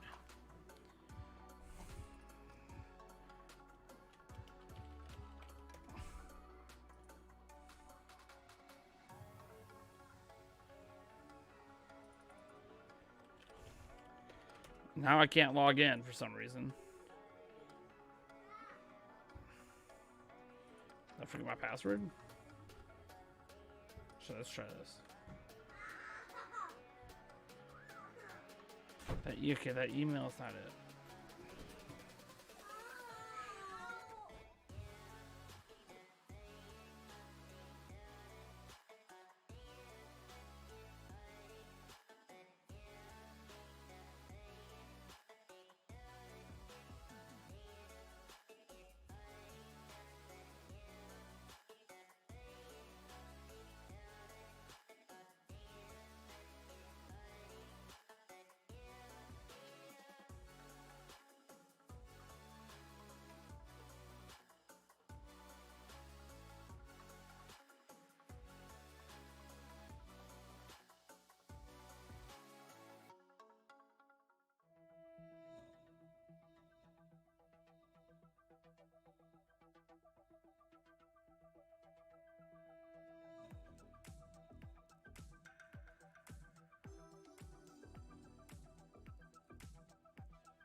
Showcase right here on Twitch Gaming. My name is Trisha Hirschberger, and I am here today with Brianna, aka Story Mode Bay, and we're kind of like your tour guides through this event today, leading you to all the different sections of things that you will want to see. But we do have a lot of great stuff coming up. We absolutely do. Next up, all right, we'll be hearing from the creative team behind Saves the World. Discord's working finally. Jesus. From none other than Sweet Jesus. I prefer Gilded, by the way. More gameplay trailers to reveal. From the Battle of Normandy to the scrum. I'm gonna give you guys a link to add to Gilded. Next batch of games promises something for everyone. Let's take a look. That's a link to join Gilded. I prefer it over Discord. I'm not closing my Discord server. I'm just transitioning to Gilded.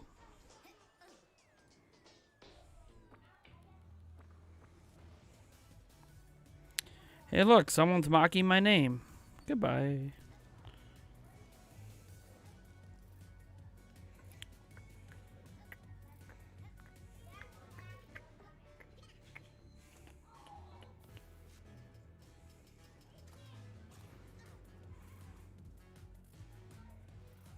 What is this game? It's got like this weird... Let me turn the volume up for you guys. It's got like this weird like gameplay style to it. Is that what I'm thinking of? Like it's 2D, 3D. Maybe that's what's throwing me off a little bit. Cuz like the character model's always presented in 2D. But the world is 3D, right? It's very different.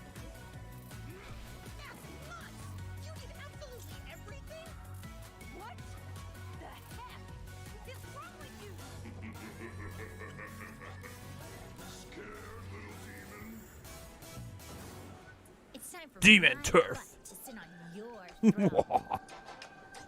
Yeah.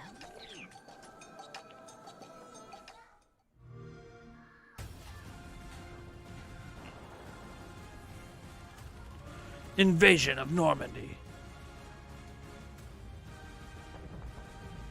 Oh, we gotta be careful of war games now. How dare we have war games that depict actual wars? It might be racist. Sorry, that's a totally irrelevant reference to what's happening with the 6 Days in Fallujah. People getting pissed about it because it's a reference to a real world event, and now people are worried that it's racist because it references a real world event.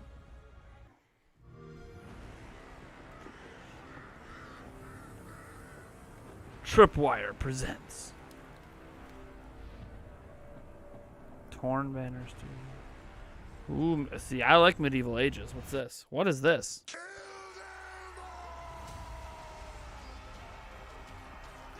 This is like a Stronghold, Age of Empires. Oh, not really Age of Empires. No, no, no. Oh, okay. Okay, that reminds me of that game by Ubisoft. We make our stand here and now. What was that game by Ubisoft?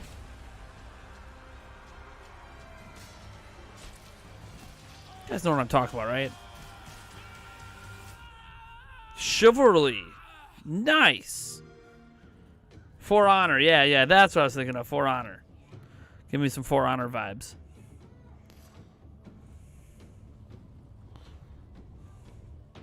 Oh, here we go. Stealth game, kind of. Sort of Viking Age.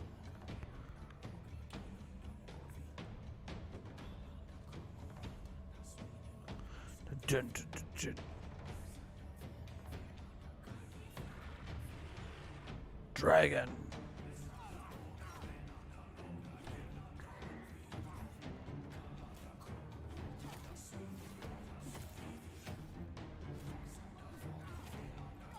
And kicking some ass.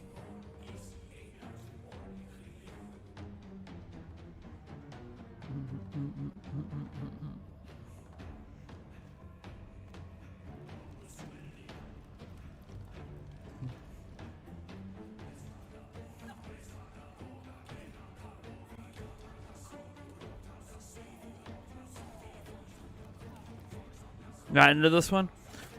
Yeah, it's different. I like the art direction. you just did the Thor thing. Get. But like I like the art direction. But I'm not sure about maybe that game was a little too slow paced for like what kind of game it feels like it is.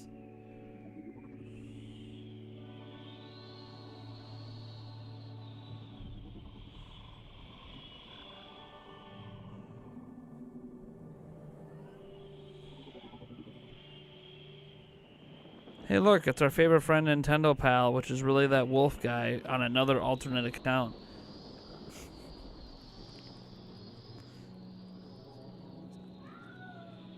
Trying to pretend that it's not him, but still finding a way to be negative. Oh, it's funny.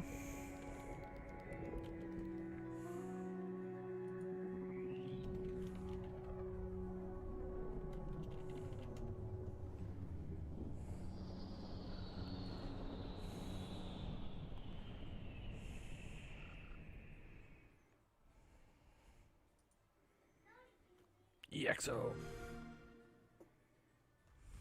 That was a man. peaceful last trailer. It was so calm. EXO 1, the gliding sim. Yes. I feel like is what that is. If you need to just zen out. I saw Blank Arcadian in chat when we were watching the trailer for King of Iron said Assassin's Creed of Persia. And I just thought that was hilarious. But you're mentioning things that I love, Blank Arcadian. So King of Iron might be right up there as well. Brianna, did you have any of those trailers that jumped out at you that you were like, yes, I gotta play that? Yeah, that first one, Demon Turf, I think it was called, definitely caught my eye. It's kind of like a 3D platformer, but what I liked about it is they kind of experimented with that 2D style a little bit as well. So yeah, I'm excited about this. Also, what I'm equally as excited about is our very next interview coming up. Up now, streamer Danotage is going to connect with the devs behind Nobody Saves the World. From the developers of Guacamelee, oh, I love that name, comes Nobody Saves the World, which is a twist on an action RPG in which you play many different character forms, each with their own unique gameplay mechanics. You get to explore a vast overworld, clearing generated dungeons in an effort to beat back the calamity and save the world. Love how she's just reading that PR right off the screen. I've done that stuff before. I know how it goes. Calamity is growing in power. Monsters have invaded the land, but the great Nostradamus and his wand are missing. Oh no!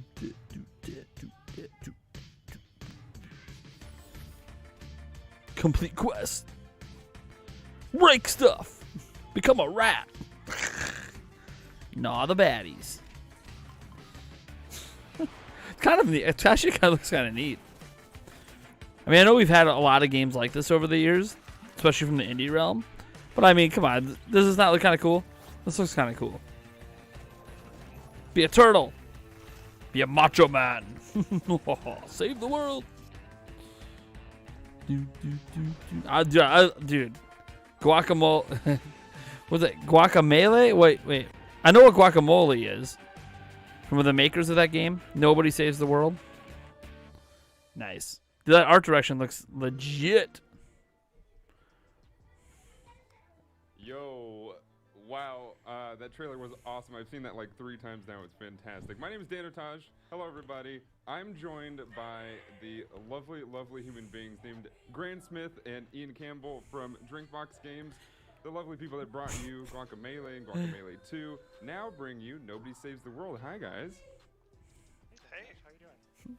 I'm doing fantastic. I'm not joking. That trailer gets me amped every single time. I've seen it like 4 times now, and it's fantastic. The music's a bop. The game looks fantastic. Let's talk about it. There's so many things to get into. It's a nice try, Nintendo Val. You're just trolling away. What do you guys want to start with? We got all kinds of things. Well, we can explain a little bit about the gameplay, how it works, and what we want with the game. Yeah, please. I guess Nobody Saves the World.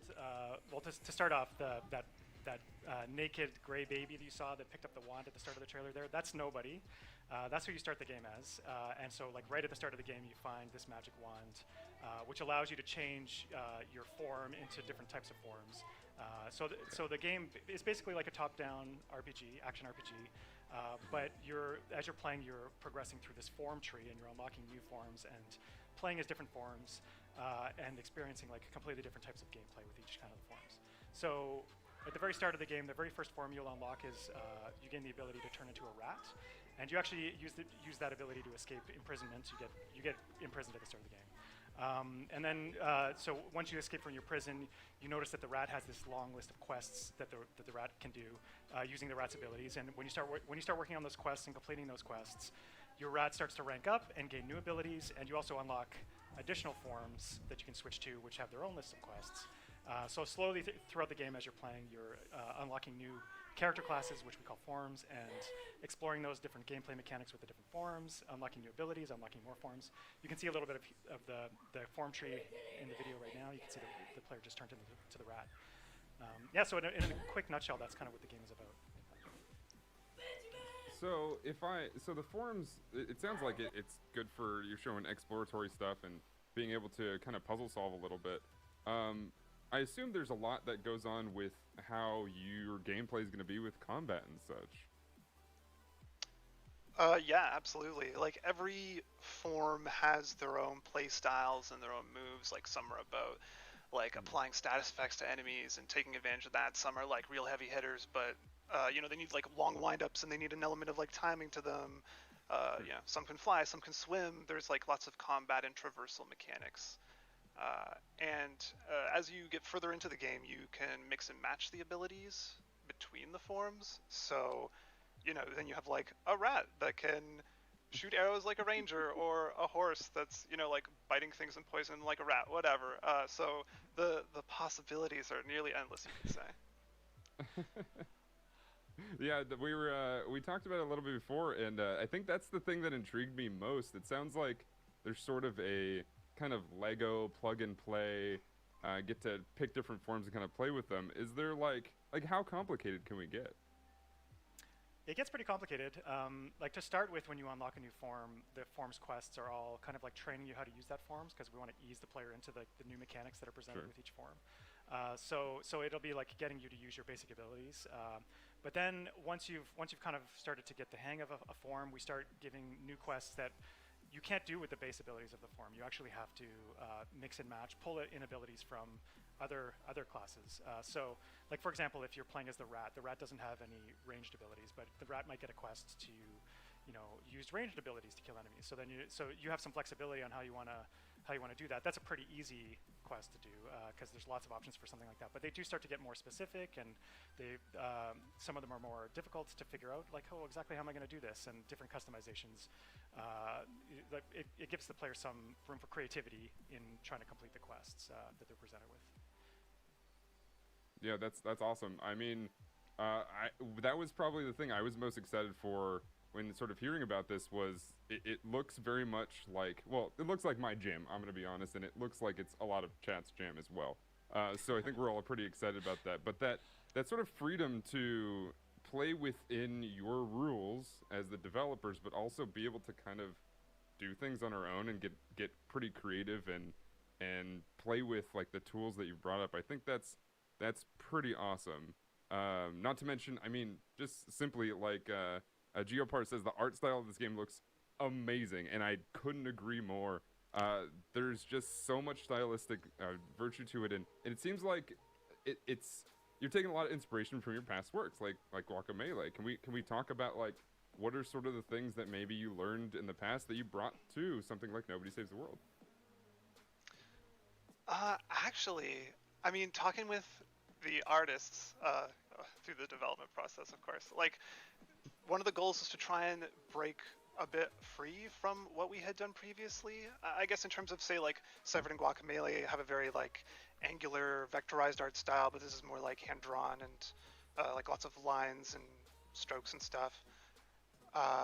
And we also wanted it to be kind of charming, but like off-putting. Like I know like maybe like Ren and Stimpy or like Garbage Pail Kids were referenced in the art team, where like it's like appealing but also uncomfortable. Yeah. Sure. Yeah. Yeah, it looks like there's a see little bit of grunge going on, and like you said, that hand-drawn art style is pretty unique because nobody does it the same, right? Not really, at least. That's awesome. Yeah, absolutely. Cool. So I've seen some mentions, and something that I sort of came up just kind of watching it for the first time was a lot of thoughts of like it being a roguelite, but I wanted to drive home that it isn't a roguelite. It's very much an action RPG, but you guys have something very special, which is, I mean, do you guys want to talk about your dungeons a little bit? Yeah, absolutely. So yeah, the structure of the game, it's kind of like you're exploring a large overworld, not unlike one of the older 2D Zelda games, but scattered throughout this overworld, there's dungeons everywhere. We have about 25 dungeons right now in the game, and all of the dungeons are procedurally generated. So, and they all have completely different themes as well. So like, we have some standard things like, a prison or a mine, but we have a lot of really odd non-standard things like you'll be exploring a UFO or a gingerbread house, or you'll be going inside of a dead dragon, like just trying to do some weird, bizarre things. And each of the dungeons, while they're procedurally generated, they all have like different rules in their generation. So each dungeon does like have a unique feeling when you go inside of it. But if you do die inside of a dungeon, because the dungeons are going to get increasingly difficult. If you do die, you're kicked back out front, and it gives you a chance to try and create a new build to go back in again and try and be more successful with another attempt. And another thing we do as the game progresses is we start to add more mechanics to the game. So you can't just like find a form or a combo of abilities that is like ultra powerful and just stick with that for the whole game, because the dungeons will present different challenges. So you'll have to kind of mix and match, not only because you want to try and push down the form tree by doing quests as different forms to unlock more classes, but because some of the dungeons you just won't be able to do with certain forms because those forms won't be well suited with their abilities to do that dungeon. So, yeah. And I was gonna try to find the most broken thing I could possibly find, just play it the whole time. Now I can't. We still do some from time to time. We do like give the player some places where they can just put together their best, most powerful form, just because we want you to be able to feel that experience. But there are some builds that feel pretty broken, so we can't just let you do that all the time. Yeah. Dang it. I mean, speaking of very powerful things, you showed a couple. It looked like bosses straight up from the trailer, and that's like where my bread and butter comes from. Is what I'm always interested in. It's like, oh, the dungeoning is like super fun and super awesome, but where's the boss? And what sort of things can you tell us about maybe some of these high level enemies? Okay, I share your love of bosses. They're in the game. They're not as much of a focus. They do exist. I think the like enemies and the hazards in the dungeons are almost more like the bosses, if that makes sense. Because yep, yes it does. Okay, because like Ryan was saying, some dungeons like they all have their different themes, and some of them are pushing like really hard in certain directions. Like, what's up, Clayton? I just came in this dungeon. Glad to and see you there's, here. Poison everywhere, and there's projectiles flying at me everywhere. Like, and you're like, okay, well, what forms and what abilities can I use to like overcome this? And that's kind of the focus of the dungeon. So then like a final encounter within that dungeon could just like lean more heavily on that element. Sure. No, that's cool. I mean, because there are a lot of games that sort of focus on, well, this is cool, you're building up, you're trying not to die essentially, but you just got to get to the boss. This sounds like it's very much going to be a challenge all the way through. And I mean, am I wrong in saying that you're going to basically, I mean, obviously you're going to be having fun the whole time, but are you going to be restarting pretty often if you're not necessarily like just a savant at what these kinds of games bring to you? I don't think so. We're not trying to go for like ultra hard difficulty, and we don't want players to be like dying too frequently. And although there are some places that are pretty difficult, like there are a few key dungeons that you'll have to do throughout the course of the game that are more difficult, and those are the ones that I was mentioning where we kind of like allow the player more flexibility in what their build is going to be going into those dungeons, because we want them to feel like they're creating like really powerful builds. But no, in most of the dungeons you could probably clear them in like a small number of attempts. And like I said, there's a lot of dungeons though, and we really want the player to be like moving through the world and exploring this vast overworld, meeting its inhabitants, and also jumping into all the dungeons that they're finding, and not just be stuck on a dungeon and looping on a dungeon for too long. Yeah. Cool. That's awesome. Yeah, that sounds like you don't want something to be too frustrating. It's pretty cool. I just like the visuals of looking at the tree and how it kind of flows together. It seems really easy to read, which is a relief for a lot of things that have been, just kind of everywhere. It seems like you really paid attention to how everything looks, which is cool. You mentioned also that there's a lot of high-level story. Is there something that we should look forward to sort of getting into as far as like getting fully immersed in? What sort of story are we going to be looking at? There's a lot of variety, I would say. I guess that's like a blanket statement about the whole game, is us trying to be like charming and varied as much as possible. But like, understood. I would personally say to look forward to some of the characters you will meet. Like, my favorite is Marty Joe, the hammer cursed, who is just like a person cursed to be a walking, talking hammer. He's got a really good storyline going on. But yeah, there's all kinds of like many strange people in many strange situations that you're going to meet. And actually, it kind of ties into the quests that like have been described a bit already, but the ones we talked about are kind of like combat quests. But Sure. the story allows for a whole lot of other quests. Like one of them is to get sat on, or one of them is to like fall in love, and like so you're just you'll always be finding these things as you're going through the world. It's an exciting part of the story to me. That's awesome. No, that's cool. It sounds like there's a lot to look forward to. I mean, just characters in general are fun to sort of get attached to. I'm hoping you don't make us sad with any of these characters. I'm not going to ask you to react to that or anything, but I mean, there was a whole thing going on Twitter. It's like, don't cry, it's just a video game, but look at this game. And I feel like these types of games where you introduce really cool characters have a lot of opportunity to make that happen. So I'm both excited and hopefully I do not get too sad with these things, but it looks really, really awesome. Is there anything that we may have missed that you would like to show off today about Nobody Saves the World? I think we covered most of it. Yeah. Awesome. No, that's fantastic. I'm looking forward to it. Before we fully wrap up, where can we find Nobody Saves the World? Where can we see online, and what sort of things should we be following right now? You can definitely follow us on Twitter, Drinkbox Studios. We're also on Facebook, Instagram, and we just today, even maybe just like right now, we're opening up a public Discord for the studio. So you can, if you want to know more about the game, see more cool stuff from the game, please follow us on Discord. I think it's like discord.gg/drinkbox. Yeah, those are the places to follow us. Oh, fantastic! Awesome. Thank you all so much. Thanks to Graham and Ian for joining me. Thank you to everybody for watching this. Please keep this on your list because I would love to see as many people play this as possible so that I have things to talk about with you all. We're going to throw it right back to Story Mode Bay and Trisha. Thank you both for joining me, and thank you all so much for watching.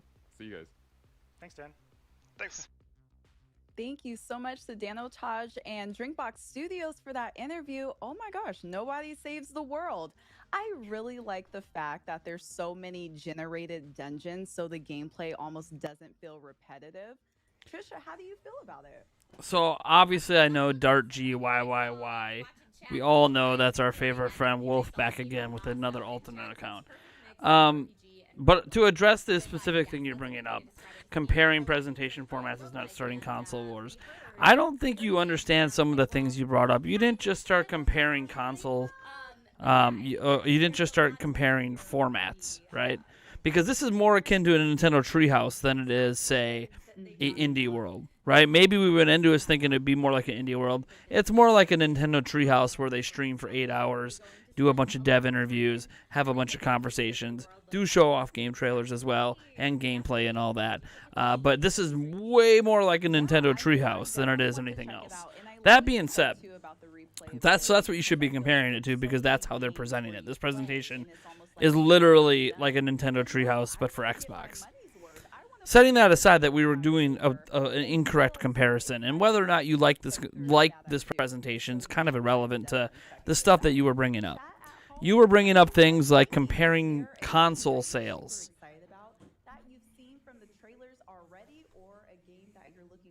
As if that's even a relevant point to what this stream's about. The stream's about indie games. It's not about console sales. So what do the console sales have to do with anything? You brought up things like PlayStation 5 is massively outselling Xbox, and like, what does that even matter right now? Why are we even talking about that? What does that have to do with this live stream? Nothing. There's no relevant point to bring it up, other than to say you like PlayStation more than Xbox. But what does sales of a system have to do with your personal preference on systems? It's literally bringing up sales comparisons is a console war point. It has nothing to do with whether or not you personally enjoy one system or another, because sales have nothing to do with you. Sales have to do with the platform holders and them making money. What does them making money have to do with you, besides you spending money, obviously? Anyways, doesn't really matter. I'm tired of talking about this.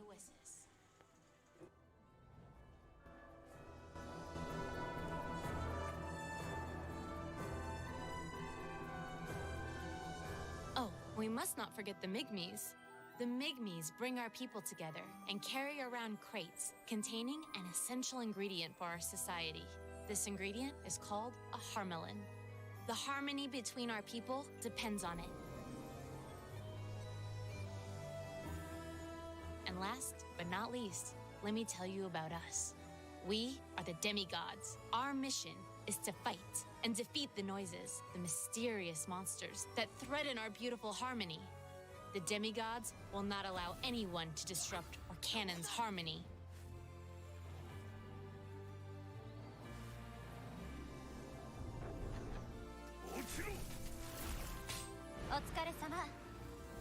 Demigods, ascend!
Alright, so what's this now?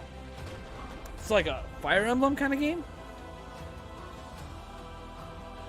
Yeah. You keep looking at it. I don't like this part of the game either. So what is this? Lost Eidolons. Okay, that looked cool.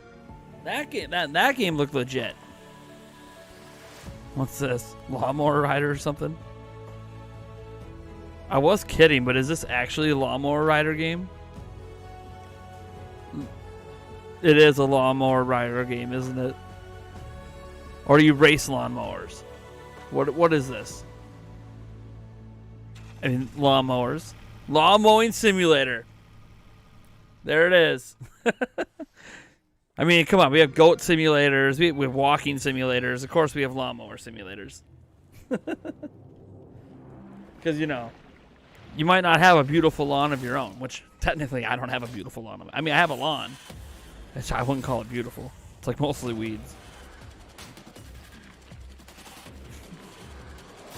Lawnmower 3000. We're trying to compare this to the Nimbus 3000. Come on now. Or is it the Nimbus 2000? I can't remember now. From Harry Potter.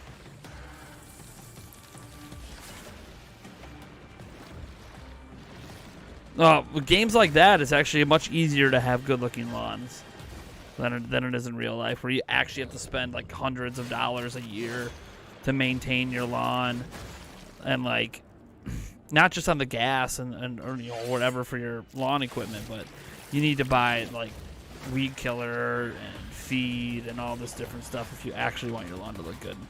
And it takes a lot of work, a lot of effort.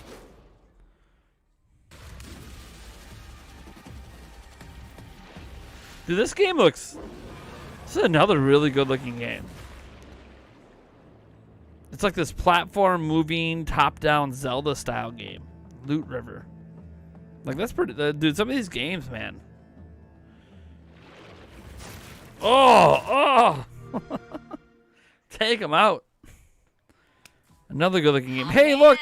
Her internet's doing better, so now her stream's looking good. Chat, I loved it. There was a lot to love there. Last Oasis looks great. Lost Eidolons is maybe how you pronounce it. I think so, yes.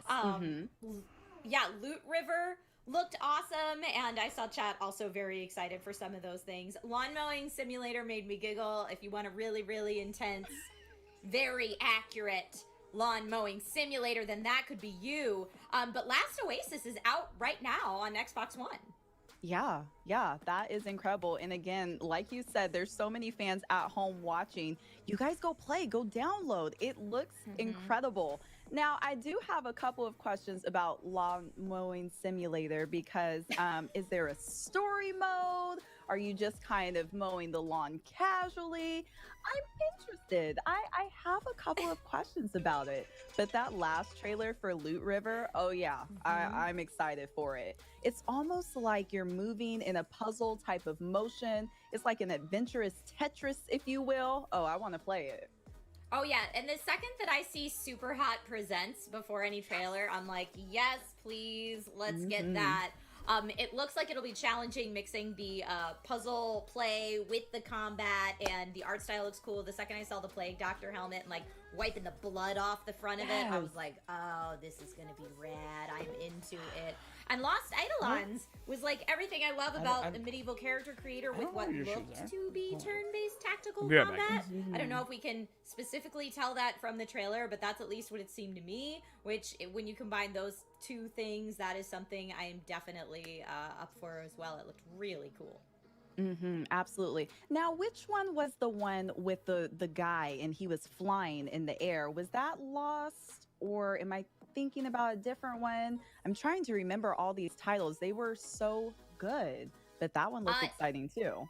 Maybe Last Oasis. Last Oasis was the one with like the cool airships that everybody's pedaling, and it kind of takes place in a desert-esque atmosphere. So it might be that you were thinking of. But yeah, really, really fun trailers. I'm glad to see everyone in chat getting hyped for some games. Next up on the showcase today, our next guest is one of the creative minds and developers behind this small little indie title that some of you might know, called Among Us. And on March 31st, a new map, the Airship, speaking of airships, is dropping into the game. So let's go ahead and take a look at the trailer for the new map now.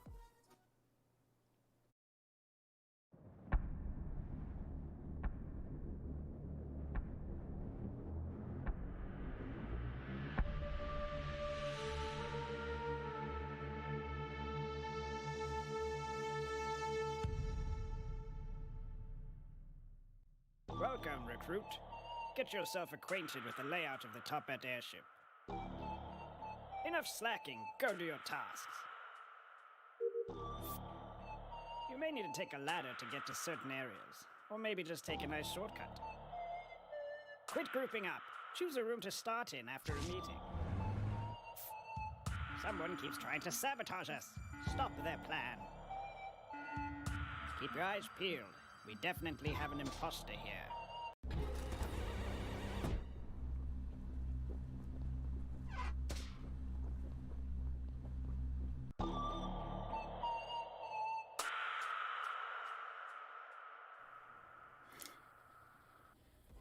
Hello, Victoria. How are you today?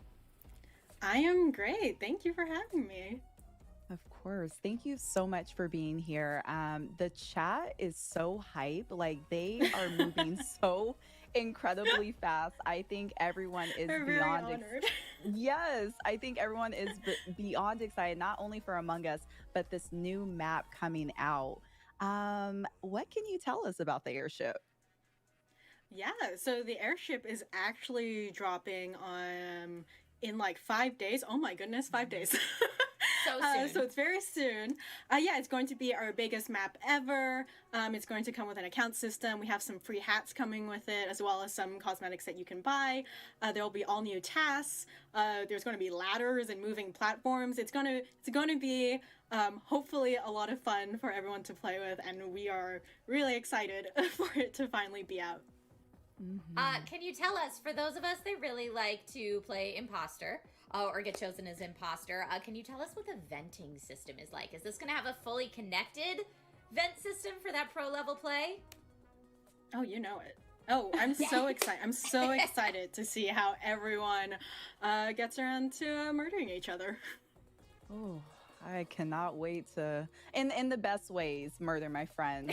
But with that being said, I thought it was really interesting from the trailer that after meetings, you're able to select what room you spawn back in. Yeah, so cool. you know, it's going to be a lot of fun. It'll like definitely change up the strategy. And if you spawn in the same room as the imposter and it's just you two, good luck. I mean, whoops. Do you have any pro strats for people encountering a map that has dual level play? Yeah, just run as fast as you can. just trust no one, run as fast as you can. You know, all that kind of fun stuff. Yeah, it's going to be a lot, and we hope like in the future to make bigger lobbies so you can have more players, but that's going to be coming in the future, so. That's exciting. Now, I did recently learn that the airship is going to be the biggest map available. Does this mean that there will be new tasks available as well, or new death animations maybe?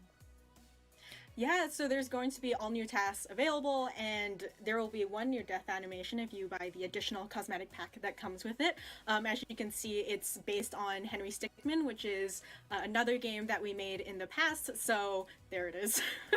It's Right Hand Man's kill animation, so we're hoping people have a lot of fun with it. Oh man, are you allowed to tease what the new hats are? You saw lots of it in the trailer, but we will have some new free hats, such as a unicorn hat, like a little heart, some angry eyebrows, zipper, a chocolate ice cream hat that is definitely not poop. It's definitely chocolate ice cream and nothing else. Definitely not poop. Definitely doesn't look like anything else. Thank you for specifying. But with that being said, do you have any personal favorites about this new map? Honestly, okay, so I don't know why I'm so excited about ladders, but I am. It's just like something, it's just so simple, and there's really nothing that special about it, but I just love the like simplicity of ladders just everywhere. I think that's cool. I'm Simplicity excited or too. complexity for the players. So I wonder, you said this is going to switch up people's strategies.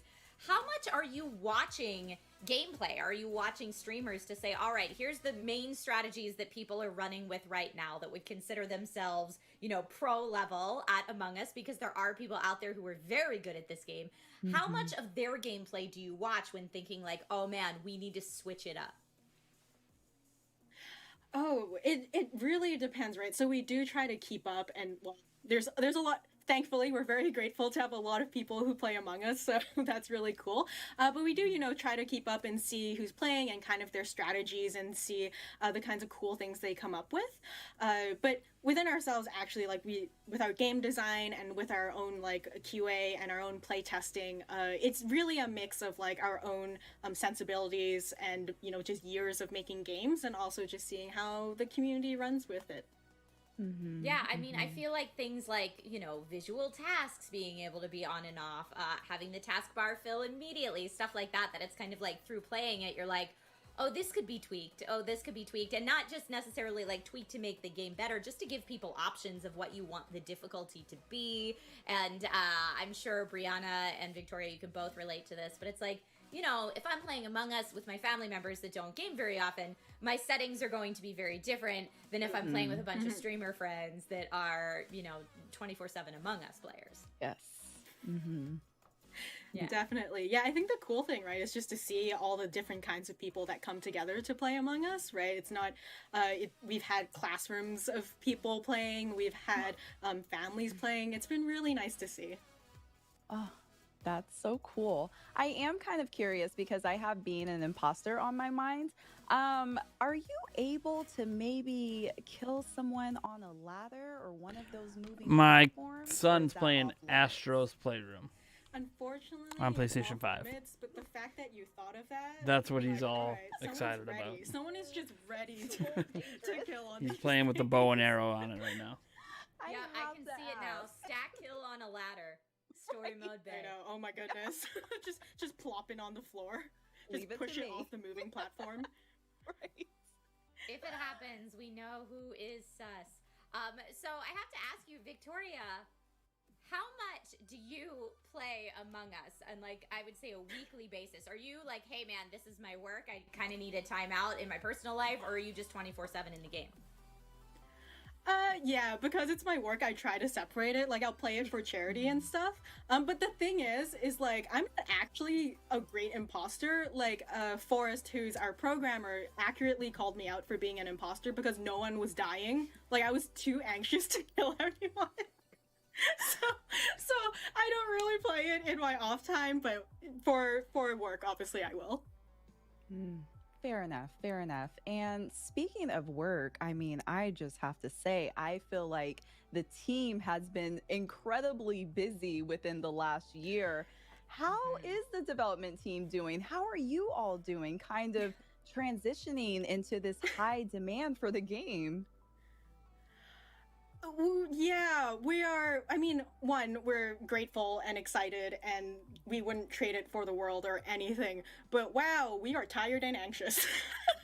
It's been really like wild to see the reactions to it and just like playing catch up with everything. But with the launch of the new map and with the account system, we're like, we've kind of caught up. So we're hoping that we can get. It is kind of cool that Among Us blew up, you know? Like, the game had been out for like a year or two, and all of a sudden, out of nowhere, it just explodes. But, I don't know. I never really played Among Us, so I don't really understand the appeal of it. I really don't. Like, I get those, like, the base concept is you throw a bunch of people together, one of them is an imposter, and they kill people, and then there's a voting process. That's pretty much all I understand. I really don't get this game. But that's because I haven't really played it, so. It's coming in, what, 5 days now? If Yeah, people March did want to... 31st. Yeah, if people want to pre-order or get their hands on any of this content, or at least ensure that they will be getting their hands on this content on the 31st, where can people do that? Well, the great thing is, if you've already bought Among Us, whether that's on PC or mobile, it will automatically update. It's a free update. It will be there for you on March 31st. And then in 2021, it will be coming to Xbox consoles. I don't have a specific date for you yet, but that's the news. Dun, dun, dun, dun. I'm very excited about it coming to console for sure. Mm-hmm. And with the console, can you say whether there's cross-platform play as well? Yes, there will be cross-platform play because, you know, you want to play with all your friends. Yes. Oh, we love that. We absolutely love that. Victoria, I don't know where time went. Things flew by so fast. We could literally talk to you all day long. But if anyone has any questions or wants to know where to find you, do you have maybe a social platform that you prefer people to reach out on? Totally, yes. So you can find us on Twitter most of the time. So that's twitter.com/AmongUsGame. You can also find us on Discord at InnerSlothDads. Awesome. Well, Victoria, thank you so much for stopping by the ID at Xbox showcase today. Thank you for coming by Twitch Gaming, and hopefully we'll see you here soon. Thank you. Yes, thank you for having me, and thank you, chat. Yay! Oh man, my that was so gosh. fun. I can't wait to jump into that new map, and I can't wait to see what the new tasks are and, you know, how to adjust your strategy accordingly. I saw the people in chat saying Trisha is sus. Everybody always thinks I'm the imposter, It's even when always I'm you. not, and I don't know why. Apparently, I'm super sus all the time. But you know what? I'll take it, and then we'll adjust my strategy accordingly. And what kind of imposter are you, Story Mo Bay? You know, I like to say I'm strategic, but sometimes when that imposter title flashes across the screen, it's like I kind of black out a little bit. Maybe I get a little hungry and crazy with power. And I'm just like, yes, the first person I see, oh yeah, that's who I'm going for. And all my little plan just goes out the window. I panic sometimes. It's fine. I try my best to have a nice clean kill when you can like get somebody alone and then vent out of there real quick, but it doesn't always work that way. You know, sometimes you have a kill and then 3 other players walk in It gets and messy. watch it happen. It's the luck of the draw sometimes, but the more clean kills, the better. All right, folks, we have so much more show left today in the ID at Xbox Showcase. Death's Door devs are up next, and then more exclusive gameplay trailers, huzzah! And again, just a lot more content to show you, so don't go anywhere. We will be right back.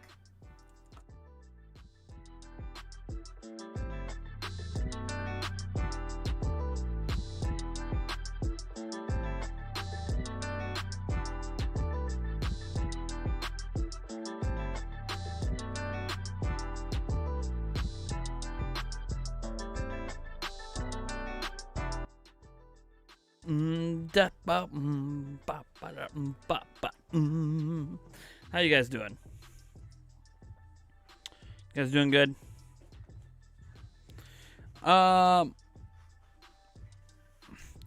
It's not bad with Discord chat and friends or people you know who won't DC all the time playing. It's basically like the game a clue. The summary is for the game. It's kind of okay. Yeah, I've never really thought much about, you know, I get the appeal. Like I watched a couple YouTube videos and a couple streams and like when Beat 'em Ups was playing or Mr. Beast and like I get it. It was fun to watch.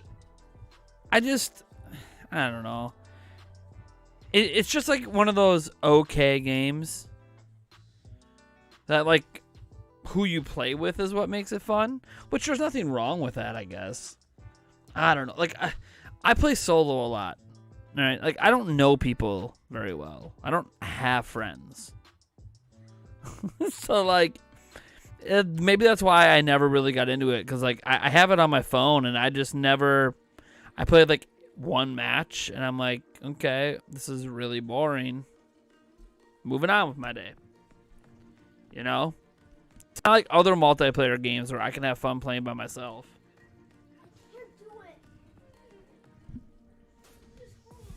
So it is what it is, you know? What am I going to do? Yeah, I know, I don't like the monkey parts in the asteroid body either, but... Yeah, you got to grab onto that thing and swing over. There you go.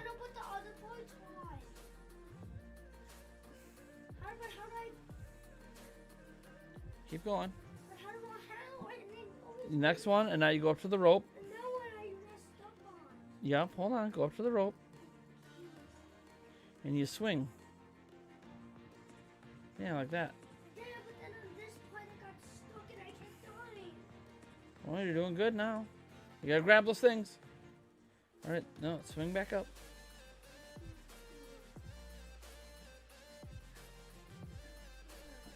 You gotta grab the rope like you grab the rocks. I know. It's a pain in the butt. I know. You don't gotta tell me. I don't like that part of the game either. My son complaining about the monkey climbing part in Astrobot. It is pretty annoying. It's legitimately not a fun part of the game.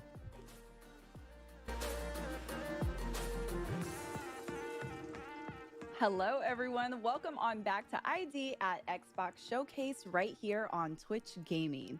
Coming up, we have very special interviews with the developers from Death's Door, interviewed by Stallion83 and Technique. Is going to be able to chat with the developers behind 12 minutes. Ooh, this is a good Yes. show. But first, streamer Stallion83, like you said, will chat with the devs behind the new game Death's Door. So in Death's Door, you'll be playing as the Crow, where reaping souls of the dead is all part of an honest day's work. But the job gets lively when your assigned soul is stolen and you must track down a desperate thief to a realm untouched by death, where creatures grow far past their ex-purity and overflow with greed and power. Let's take a look at this trailer now.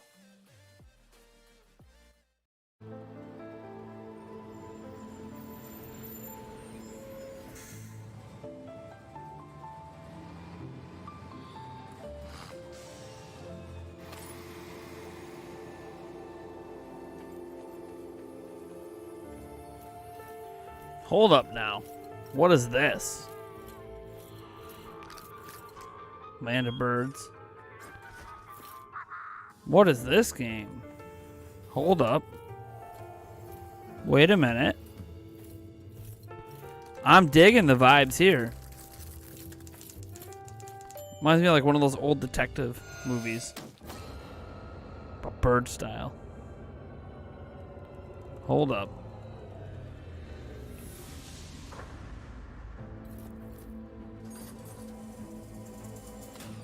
Bird's like, I got this. I got a sword.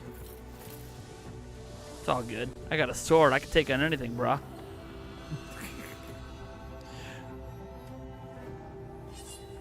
Exactly. I got a sword. Let me take care of this. Take care of business. Oh, boss fight. Yeah. Okay. I dig this. I dig this game. Oh. Okay, that's some pretty unique characters that he's fighting.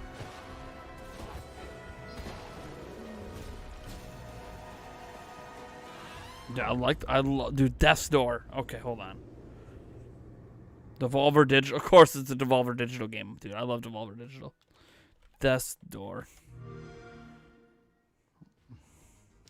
Now, that was very cool. I'm Stallion83. With me today, Mark and Dave, and they are here to talk about a Death's Door. Thank you guys for joining me. I'm retweeting this right Thanks now. for having us. Yeah, thanks for having us. Yeah. No problem. So I want to know about the Crow. Like, that is... Yes. He's awesome. He's a badass Crow. Here we go. I want to know the inspiration Dude, this game behind the Crow. Well, we thought that crows were kind of relevant to the theme of death. They're kind of Club they Penguin capture violent the themes of the entire game, really. It's kind of a dark, kind of mysterious bird, but they're also pretty cute and kind of funny. So we decided to make the character a crow, and as soon as we did that, the game started coming together. Really, really cool. So, what Guardian can you of tell the us about Door. the story in Death's Door? So it's set in a world where... Oh, got a bit of lag, sorry. It's set in a world where nothing dies naturally anymore. So this group of crows who work in this office that we saw in the trailer, they are in charge of reaping the souls of the dead and maintaining some kind of order in this world. You obviously are one of the crows, and you get sent to a place where nothing has died for many centuries. So as you can imagine, things basically escalate from there. Very cool, very cool. So is this a roguelike? To me, it looks like a roguelike, or is it an RPG? What type of game are we looking at here? It's not a roguelike, so it is just one storyline that's single player, so you can play it from start to finish, and it's like an entire experience. It has some light RPG elements in it, so with the combat system you can upgrade your things like strength and speed. I'm getting like a stats like that, and you can also find new weapons along the way. And a Zelda you'll vibe, have loads of different to be secrets completely discover honest. as well. So if someone wants to like 100% the game, there's like a lot. Maybe that's why I'm like secrets to the digging world this. to try Dude, I and love the find. art direction, but it's really giving me like Speaking that of, Zelda, 100%, like that what are the top-down achievements Zelda looking like in vibe. this game? I have to ask you that question. It's mandatory. And yeah, Devolver Digital, man, they're Well, yeah, full that's of part bangers. it, because we had so much fun making this game with so many secrets and so much like little touches and different things you could do. We had a lot of fun coming up with the achievements as well. Probably, I think one of the most fun ones at the very start of the game, you can actually pick up an abandoned umbrella. In the Zelda office and where all Dead the Cells? crows Yeah. work, Yeah, I can and see you'll the get an Dead Cells achievement for vibes. using that for every battle in the game. It's basically Oh my God. a very weak weapon that is half as powerful as any other weapon in the game. So it's a hard mode for people who want to do that kind of thing. Hard mode. So that might be the most challenging achievement. That one right there. May well be, yeah. I haven't even attempted it myself, so I can't even comment on that. Oh wow! So with a game called Death's Door, are players going to die a lot in this game? There'll certainly be a few deaths to have to go through. Yeah. So it's just is it's it the hard kind to of Oh, game where dude, you- I like this game. I'm glad I retweeted it I out. wouldn't say That's it's gonna hard as remind me nails. to Like, check if it out anyone's later. played our previous game, Titan Souls, that would be described as probably hard as nails. But this is a bit more forgiving, a bit more accessible. But we still think it will present a good challenge for anyone who was a fan of the old game.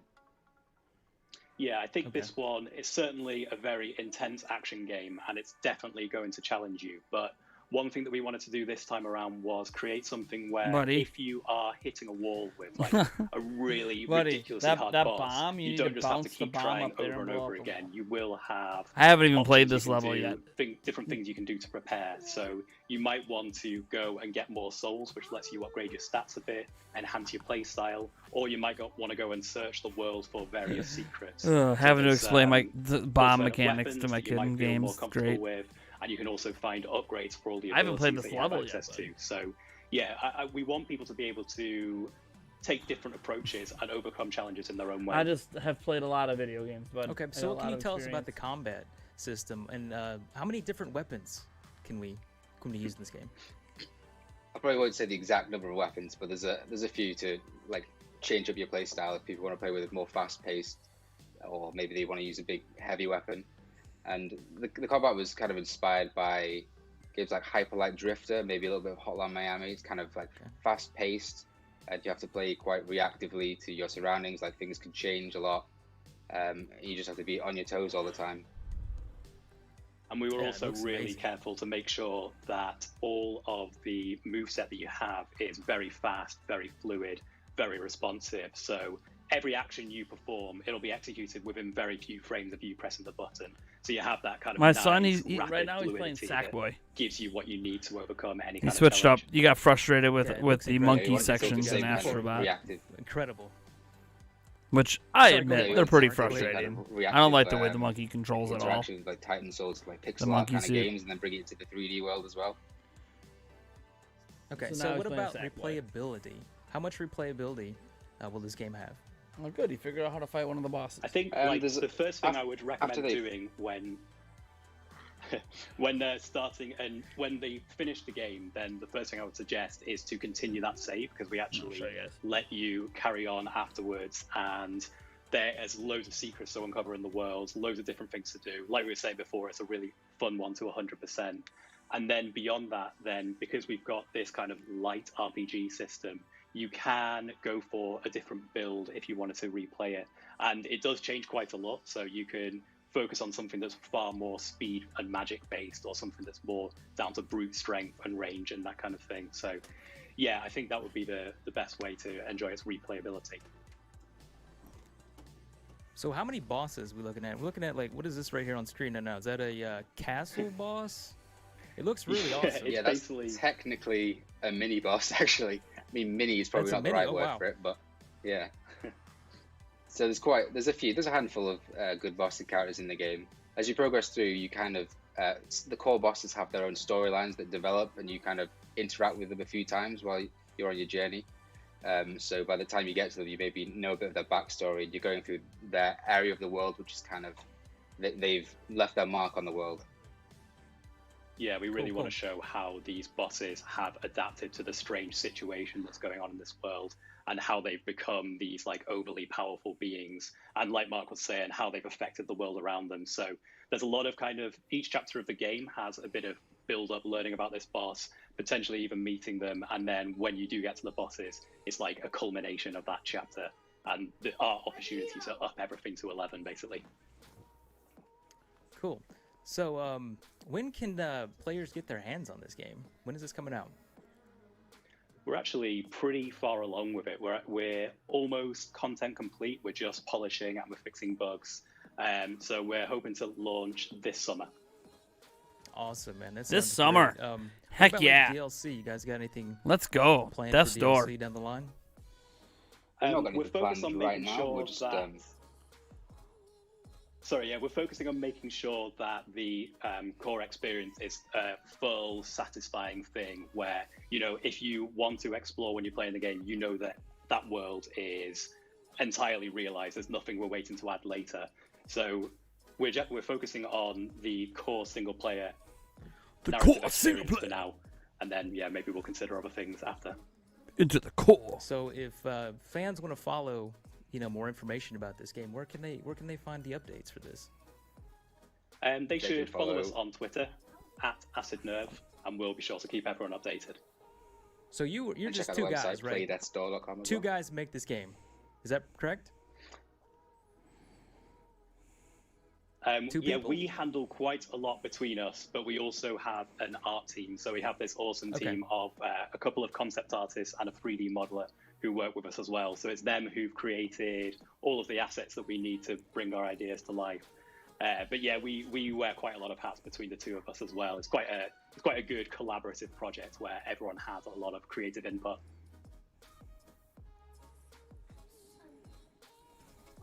Okay, that's awesome. So the noir world, when the trailer starts out, are we gonna be in the game in that, or was that just for the trailer? Is that like the hub or something? Yeah, that acts as a hub world. So as you progress through the game, which is one like consistent open world to explore, you'll find these like keyholes which you can unlock, and they kind of introduce shortcuts back into this hub world. So the actual main world is like this color, overgrown, like interesting place. Then there's the office where the Reapers work, which is kind of a noir, it's kind of depressing, bureaucratic environment. Yeah, in the trailer I saw like tombs floating. What's in the tombs? They were probably the doors. So, the doors? So was it a bunch the of place doors? that the crows work, it's called the Hall of Doors. So basically, the way that the crows do their job of reaping souls, they have these doors which can lead them to any place. So that's how it functions as a hub. You can use the doors to travel via shortcuts to back anywhere else in the world where you were before. Okay, well, thank you guys for your time. I appreciate it, and we're kicking it back.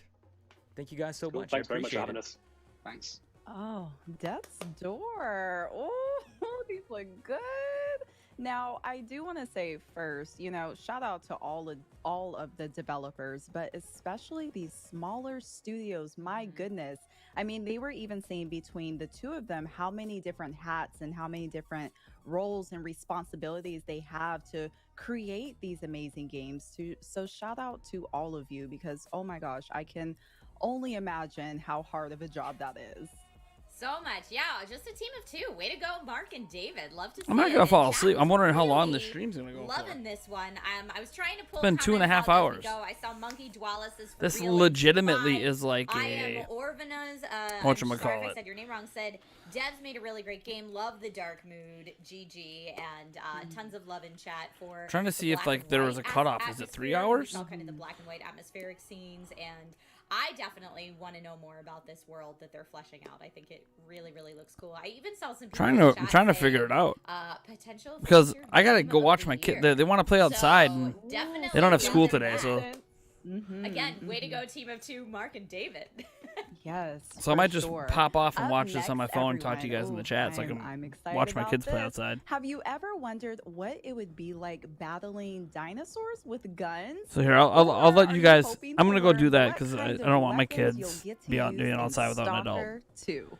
Our next batch of trailers will provide So here. many exciting updates to games we're all dying to play. I see you guys in Be the back in chat a bit. moving. Let's take a look at some more new gameplay trailers. Here we go.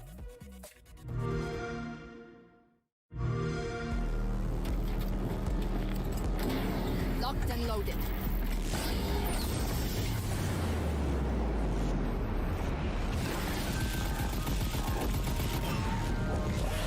Hanging the area.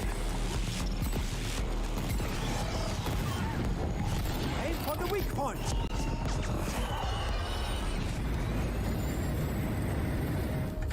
where the fun begins. Fences up. Laser tag.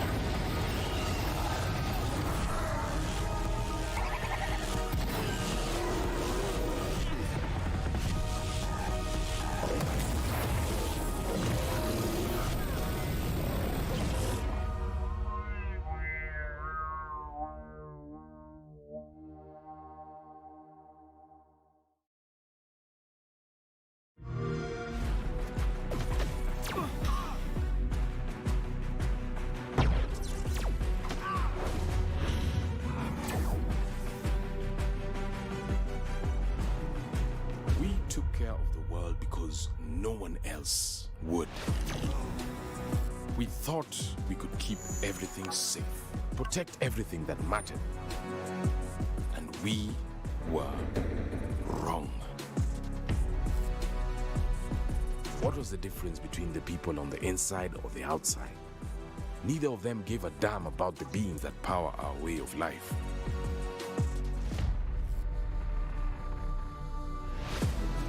Trespassers are the same, murdering living creatures for a tiny piece of horn.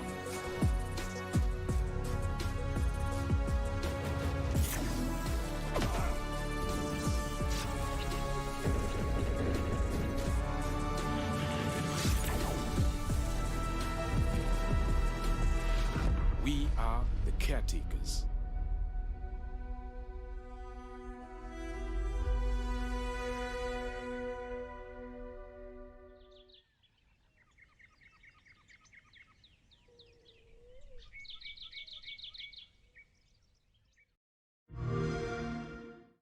Indie Creates and Sunsoft present the final piece of a trilogy. A metal attacker embarks on a brand new adventure. The side view and top-down action is more intense than ever before. Jason's third battle against mutant kind is about to begin. What new threats await him in a new dimension?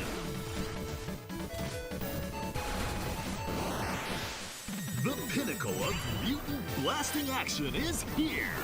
Blaster Master 03! A new chapter in Blaster Master history unfolds. July 29th, 2021. Indie Creates.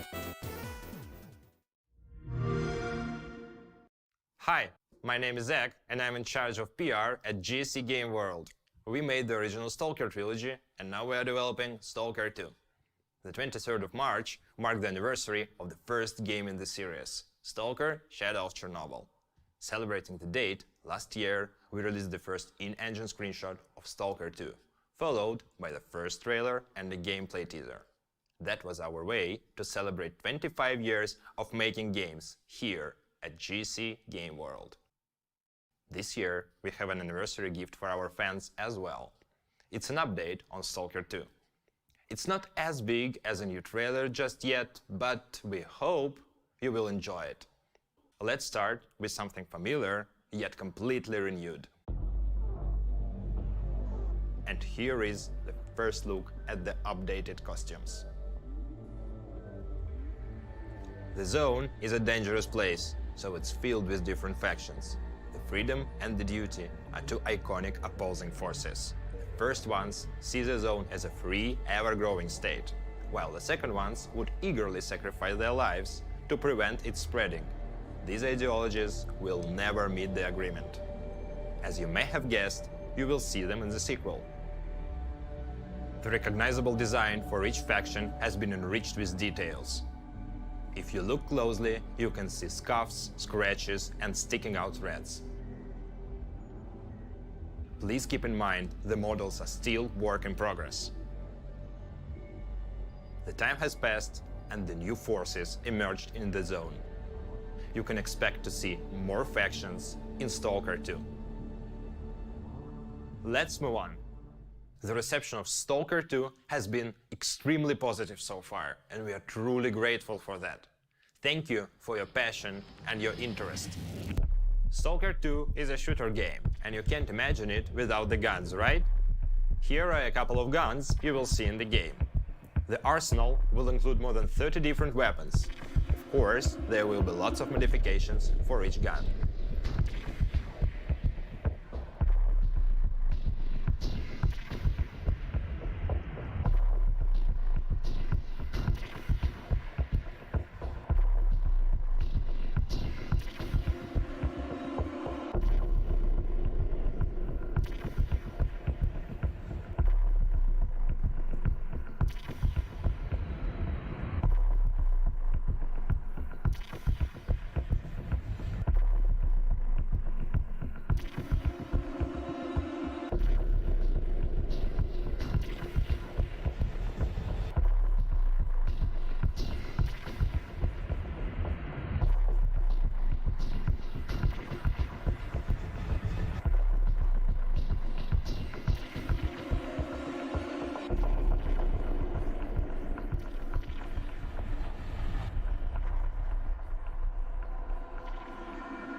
Finally, let's finish with something completely unexpected.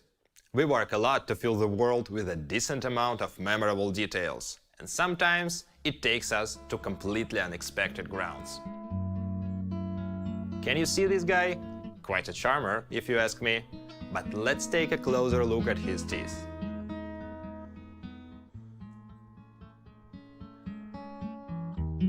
And the tooth is gone, or changed, or replaced with a dental crown.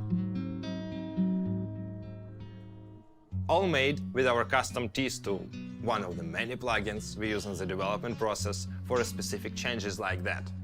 These tiny accents ensure each character looks completely unique. Literally every human in Stalker 2 has one-of-a-kind smile. Or grin, I suppose. And that covers up our news for today. Please subscribe to our official social channels to receive up-to-date info about the game or ask any questions. We would be pleased to share more about Stalker 2, including gameplay demonstration, later this year. Until then, good hunting, Stalkers. Ooh-wee. My gosh. I mean, there was so much hype in the chat for Stalker 2. I mean, wow, I'm blown away. For those to be a work in progress, they were so detailed. My gosh. What did you think about that, Trisha? Yeah, I mean, hyper-realism. So thank you, Zach, for that update on Stalker 2. I saw a lot of support in chat for the dev team. A lot of love, like you said, Brianna, for this game. The updated costumes look super realistic and fantastic. We got an in-depth look at some of those weapons. And that tooth customization. Oh, super realistic and definitely unexpected for me. I saw 667 Delos in chat says these graphics are so dope.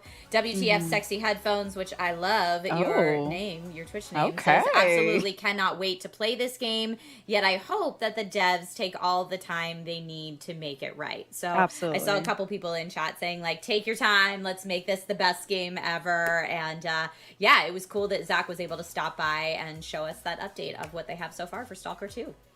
Absolutely. And I love what you said too. I feel like it is so important to give developers the time that they need to push these games out and allow them to do them properly. I know there's so much hype behind so many different games, but developers are people too. They need some time. They need to take the rest that they need. Give them some time. And don't worry, you guys will be happy. Just a little bit of patience. I'm always a fan. I will be patient and I will wait for the game to be awesome. So again, thank you, Zach, for that update. Up next, streamer Technique will sit down with director Luis Antonio about his new game, 12 Minutes, an interactive thriller about a man trapped in a time loop. Let's take a look at that trailer now. All right, close your eyes. I want you to think of a flower. Look at its contours, its curves. Now I want you to imagine it changing, moving backward, returning to its bud. Think of that bud, unopened. Look at it as a whole, then silently repeat these phrases. May you be free from suffering. May you be free from fear. May you know peace and joy.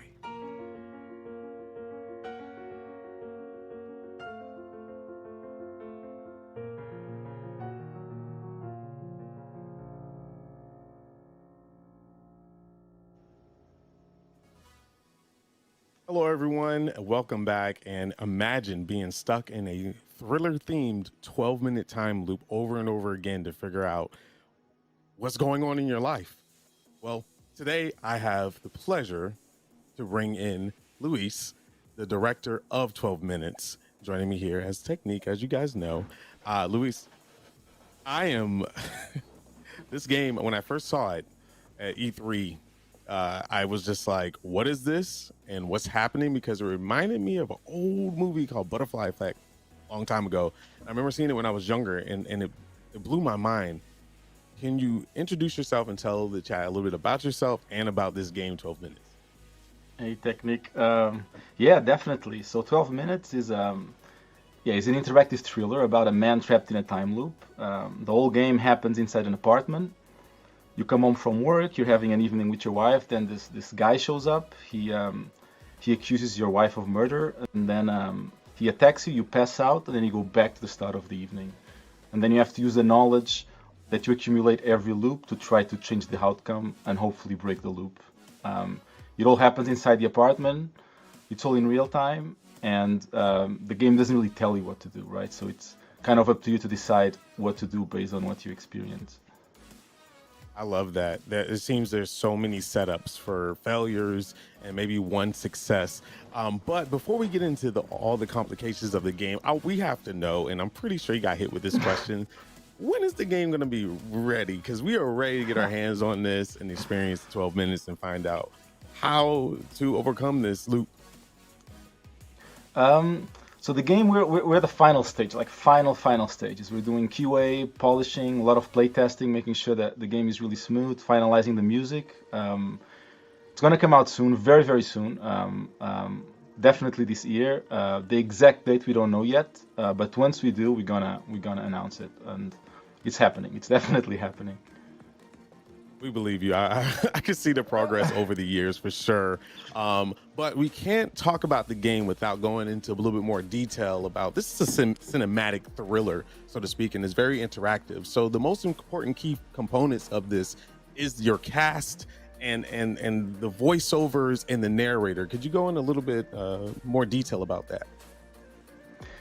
Yeah, so the whole experience, because the game never really tells you what you should be doing, it's a bit about how you interpret what's happening. And so it's a very personal, intimate environment where it's you with these two other characters, and and yeah, so the voice acting is there to really help.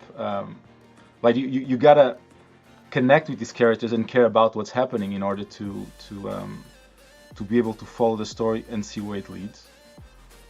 That's a very, very important factor, is connecting with the characters and finding some kind of relatability to feel the emotion that your main character feels, or main characters, I should say.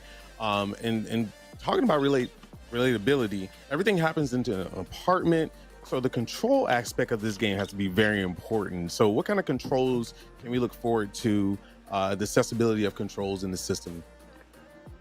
So for 12 minutes, I wanted to, it's kind of a point and click game, but a bit cleaner than the old ones where you never quite know what's going to happen. You have objects in the apartment, like on the trailer you can see he picked up a knife, there could be a mug, there's the plates. So anything you can pick up, you can combine with other characters or with yourself. And then there's things you can like open the door, close the door, and it might seem that it's not that many interactions, but each one, the characters react to everything you do. So very quickly it branches out into many possibilities. Oh, that's amazing. Yeah, I saw a tiny bit of the gameplay through the trailer. It seemed like the stuff that you do pick up everything has a consequence, it seems, and it's kind of like a risk-reward system. Like eating dinner. What if you pick up a knife and you try to go after the guy that comes in the apartment? You might have a consequence of that. That's really, really cool. I would love to dig more into the story narrative and the characters. Now, you have I'm guessing that's her husband that comes home to see his wife, and they're going to have a nice dinner, and somebody's going to come by at some point and accuse her of murder. Is there anything else you could tell us about that? Like, I mean, does the husband not know about the murder? Like, what's going on? Are both shocked? I wouldn't even imagine. Yeah, I don't want to say much because it's right. Everything you learn will affect how you deal with the situation. So there's not much that can be shared. Yeah, that's a tricky question. There's really not much I can tell about the story. Okay. Like, I want players really to go in and have a blank slate in how they're going to interpret the situation. But it's pretty So have an intense. open mind, pretty much, is how you need to play this game, I'm assuming, right? Yeah, like the situations that you're going to go through, none of them, there's no right or wrong, right? For example, let's say the cop comes in and he starts attacking you, right? You could try to fight or not fight, but each option that you choose will branch out in a different direction. So you're always learning, and you will use that knowledge, and the character also learns everything that you've done, and you're going to try to use that in order to try to change the outcome. So having a blank slate is pretty good for the player, I think.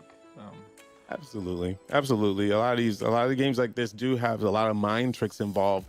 But speaking of gameplay and keeping your mind open, how the length of the game, I'm pretty sure people are going to be like, okay, I understand this game is called 12 minutes. Is the game actually 12 minutes? Can you expand on the length of the game and give us a little insight on that?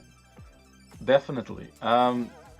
So the loop lasts 12 minutes. But for example, when the cop comes in, it's about 3 minutes into the loop. So if this was Groundhog Day, the film is like Bill Murray was dying at breakfast. So once you actually manage to survive the cop, the loop still continues. From playtesting, I thought the game would last about 8 hours, but so far we're rounding up to 15 to 18 hours. So it goes pretty deep until you reach what I would call a satisfactory ending. Man, 18, you're getting on that 20-hour mark, and I wouldn't even believe in my head that it was going to be that long of an experience. That's really great. This is a single-player experience, right? This is no multiplayer or nothing like that. It's completely single-player. Yeah, it's a single player. Okay, so single-player experience. What about replayability? Once, let's say you solve the loop, what is there to do afterwards? What do we have to look forward to? So, yeah, I think once you play through, you're gonna have your own experience. I think a lot of it will be talking with your friends and other players about the interpretations of what's happening and how they dealt with the situation and whatever branches they went through.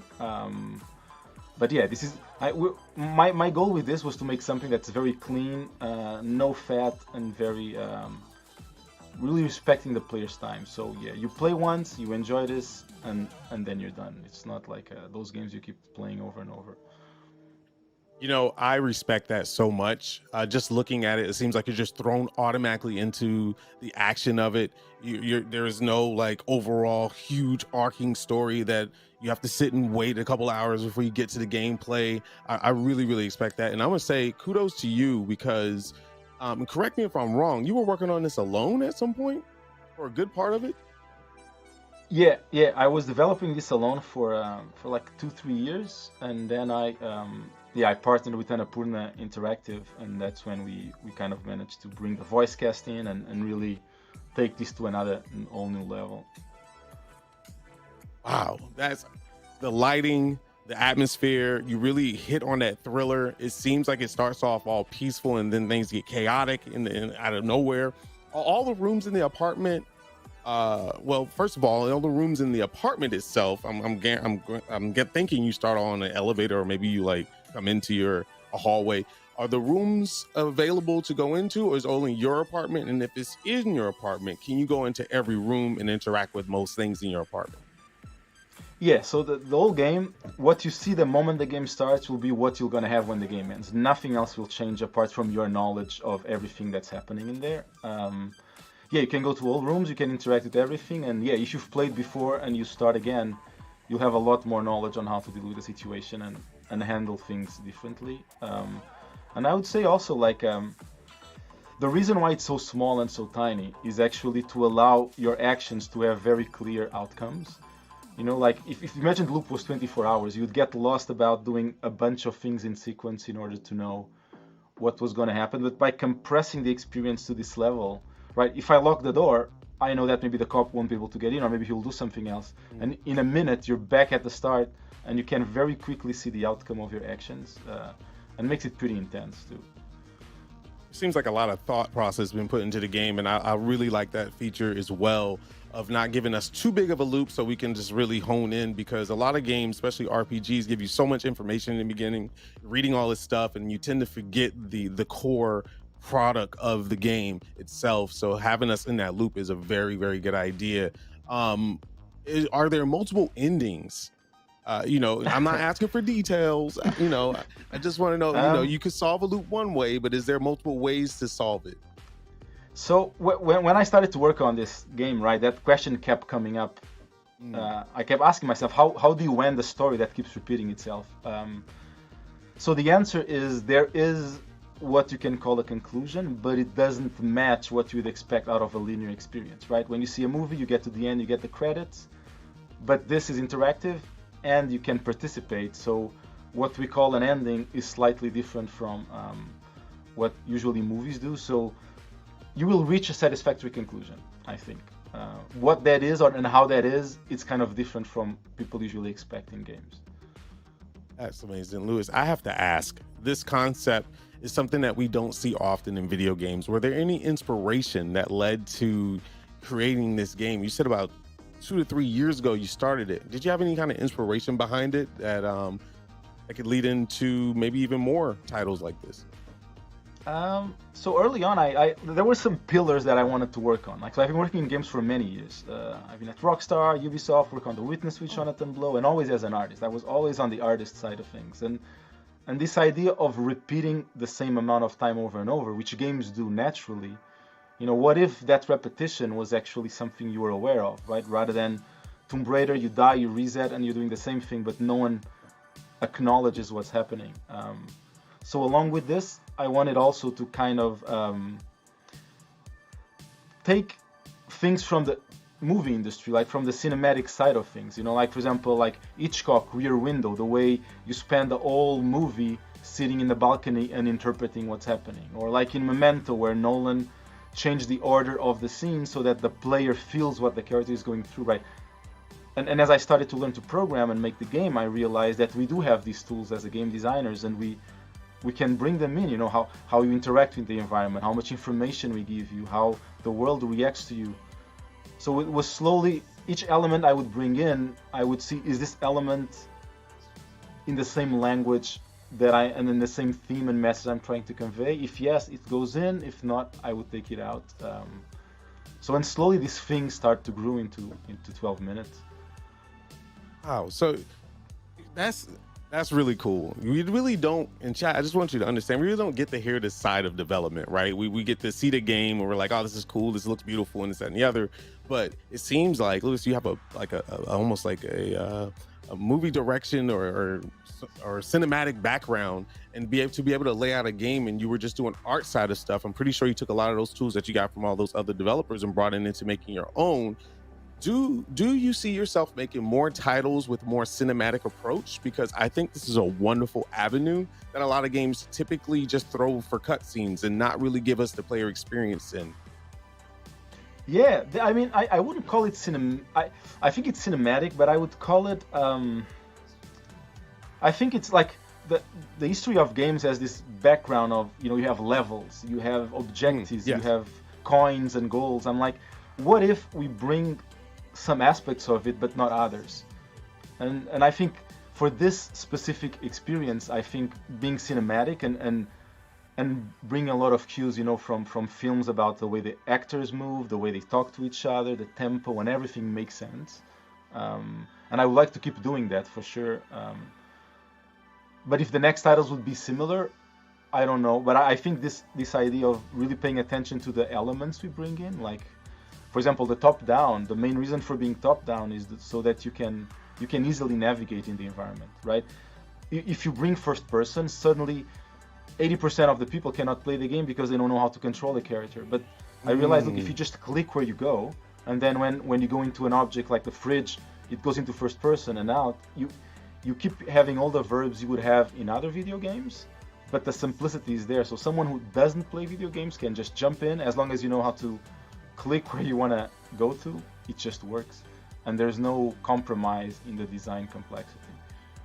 I could pick your brain all day. You just seem to have an answer for everything. I love it. Wow, that is just amazing. So the funny thing is, I love how you chose. I was thinking about the accessibility and what you were saying, because I was like, yeah, us video gamers are going to be, a lot of people are going to just be like, why point and click, where we can experience this a little bit more in depth. But I also love the fact that you went point and click for the simple fact of you get to see the environment that you're in, and it kind of builds a kind of tenseness to it as well. Like when you hit your first loop or your second loop, this guy is coming. What do you do? Where do you go? And being in first person, you kind of panic and you lose a lot of that atmosphere effect. Being able to go into rooms, lock doors, and pick apart certain mental puzzles, I should say, to fix it. Now, I really want to know about, before we let you go today, I really want to know about the characters, because they're the most important key components of this game right now, especially the main character that you play. Does his attitude change through the loops, or do you kind of have like a more of a monotone feel? Does he start to realize that he's in a loop and he's like, oh my God, and he gets frantic? Or the choices that you make conversation-wise get a little bit more tense or soothing? Yeah, so that's a really good question. So early on, I kept asking myself, how am I going to convey the progress of the character if everything is resetting, right? I cannot change his clothes, I cannot change... nothing can change, everything goes back to the start, but his knowledge stays. So the idea is that every time that you loop, hopefully he will do this journey with you. We try to read the frustrations you're going through, and he will react to those frustrations, and everything that you make him do, he's going to be aware. So for example, when you go talk with the wife, everything is what you will, every loop you do, everything you do, he will know it and be able to talk and execute on in the next loop. Or if you make him do things that he doesn't feel very comfortable, the more he makes them, the more comfortable he will be making them. So he evolves next to you, and you'll see that evolution. The way he talks with the wife, like the first time, maybe he's very excited to see her. By loop 50, he's like, hey, how are you? What's your day? No. So you see that evolution. You put that realism in it.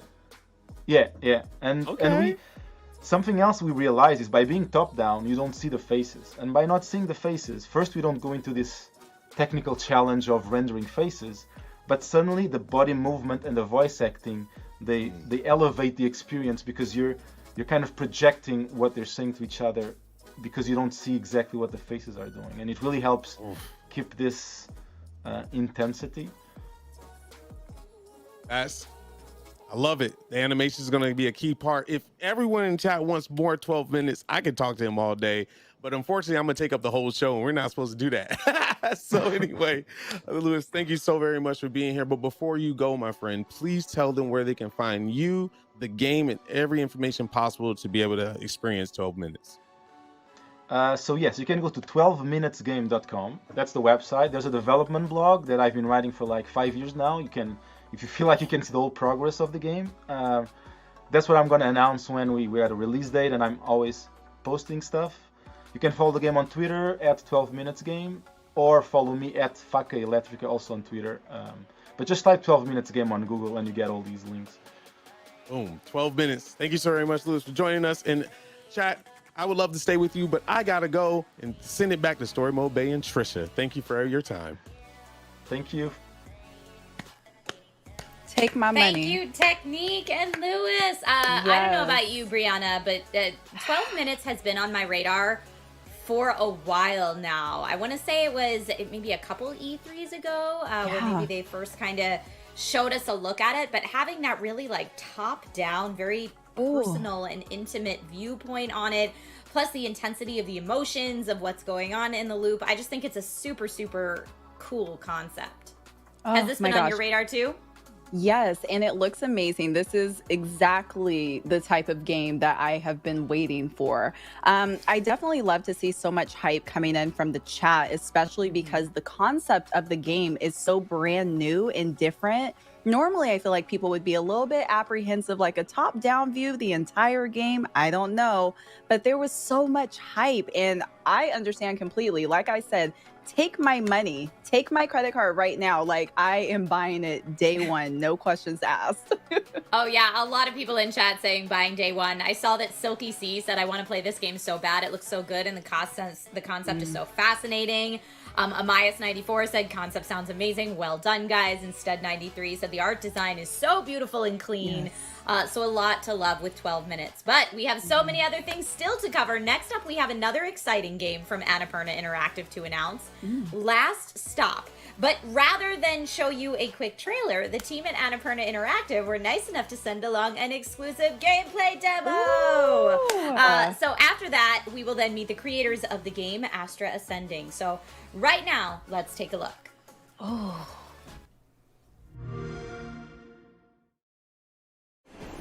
Hello and welcome to Last Stop, a new game from Variable State and Annapurna Interactive.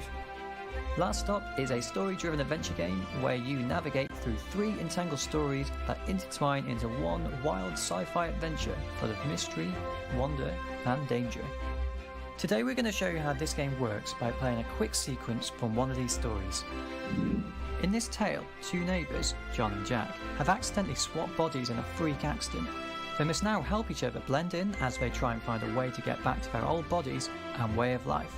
Let's take a look at how you could play this out.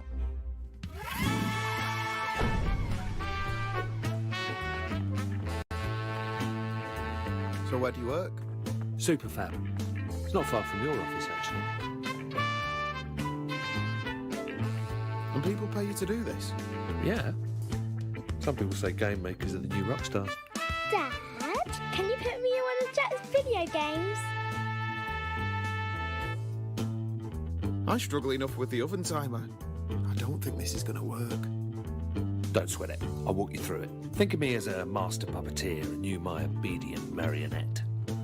Don't forget, I need to be taken to school at some point. Yeah. Now, first you need to find my desk. You can't miss it. It's the one with the robot doing the sick dab. Sneak past Sonia, the receptionist. Avoid any awkward questions. She's a bit dippy, so you shouldn't have any problems there. She didn't sound that dippy on the phone. You're mean, Jack.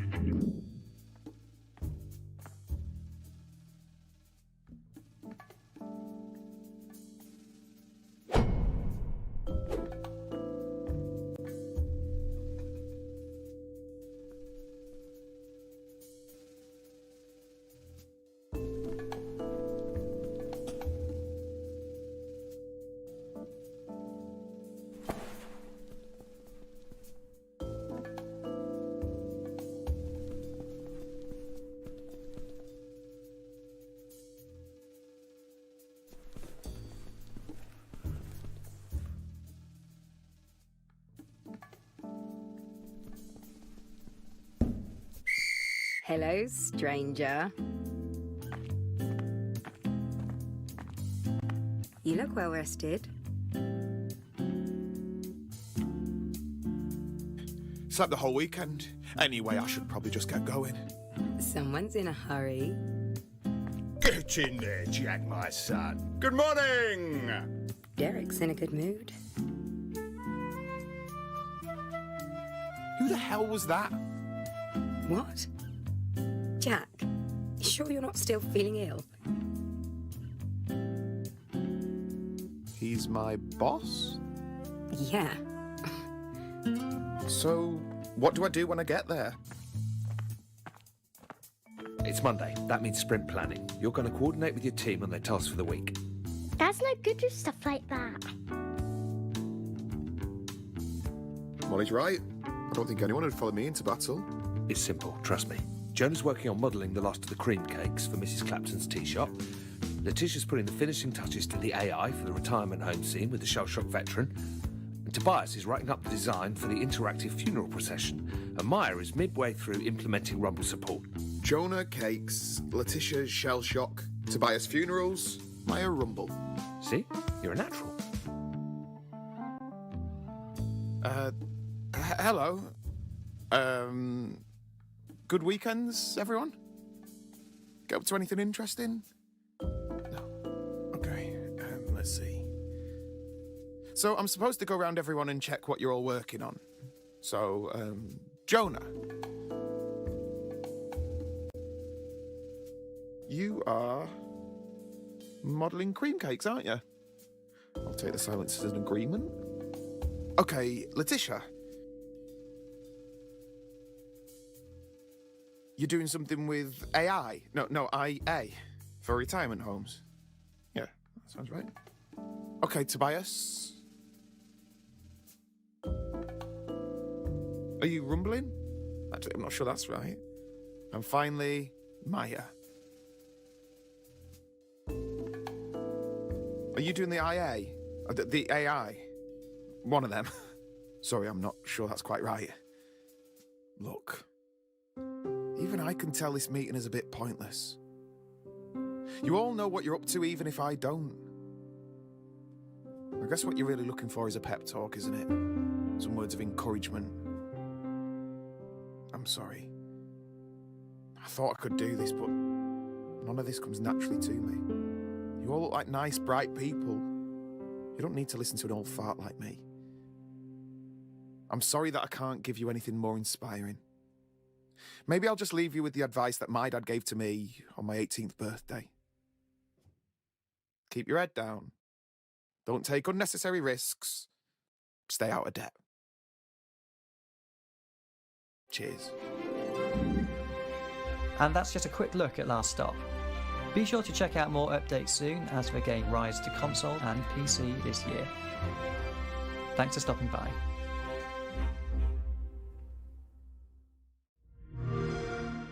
Demigods, ascend!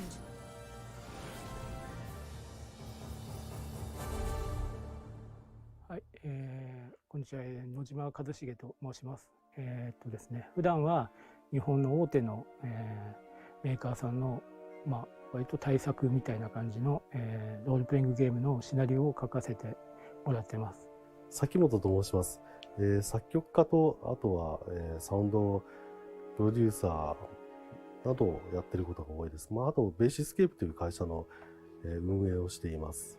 代表作は、多分一番有名なのは、スクエア社の、ファイナルファンタジー12でしょうかね。アストリア・アセンディングの中では、私は、世界観の設定と、あと、プロット、ストーリーと、細々としたセリフまでやってます。はい。ミュージックディレクターだと思います。はい。もちろん、作曲もしています。はい。ストーリー上っていうか設定上、この星に住んでる人たちは調和の実っていうのを食べてて、ある意味その本能的な部分は抑えちゃってるんですよね。鳥はあんまり高く飛べなくなっちゃったし、猛獣系のやつらはちょっと筋力が落ちたりしてるんで、それでなんとか調和を保ってるんですけども、テーマ的にはそのあたりですかね。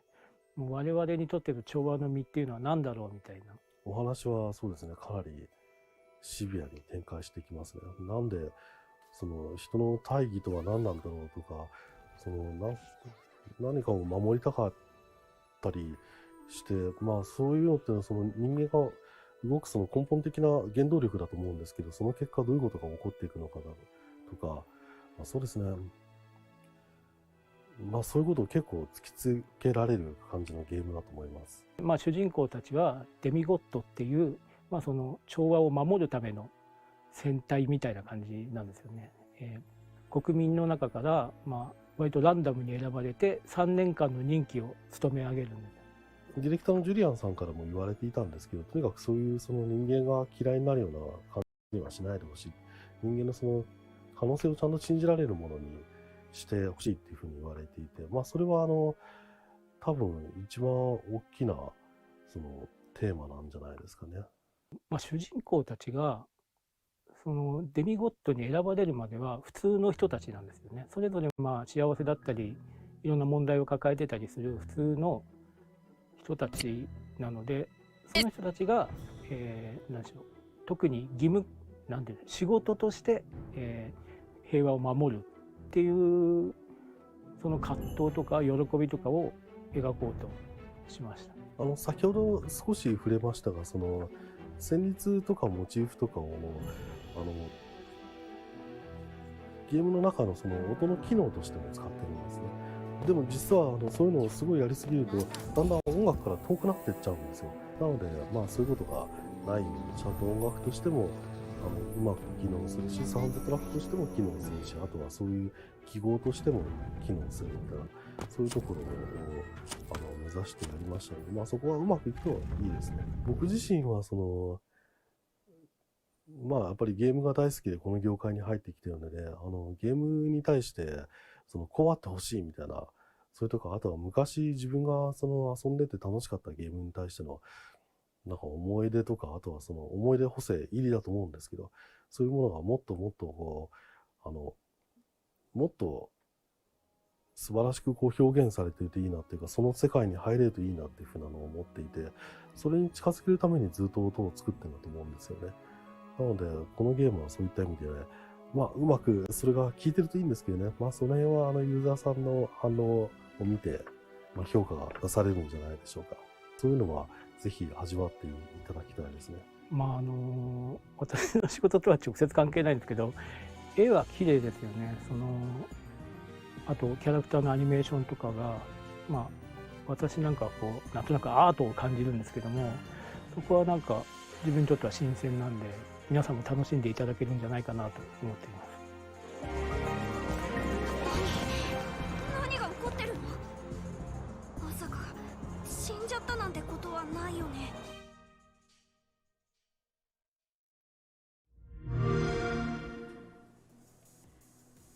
Oh man, how awkward was that poor meeting in the last stop trailer? Like I felt it in my soul, Brianna. How awkward it was for that guy. What'd you think?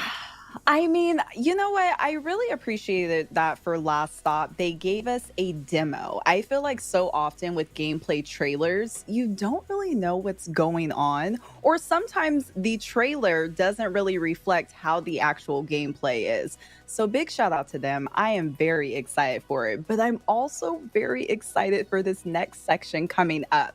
Now, we've learned so much today about unique indie titles that are coming to Xbox soon. But we know what you guys are wondering at home, myself included. What games are coming to Game Pass? Well, I think we have the answer for you. Let's take a look.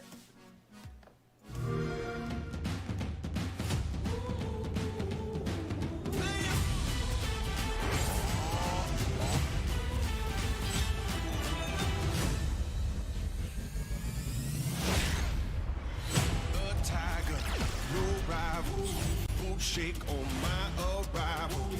Unleash that beast. Let my claws out, show my teeth. Stop dancing and get to it. They can't stop my fire. All they can do is just watch me climb higher.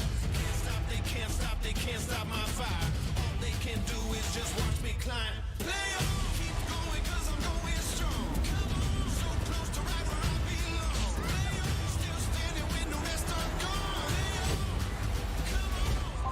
Play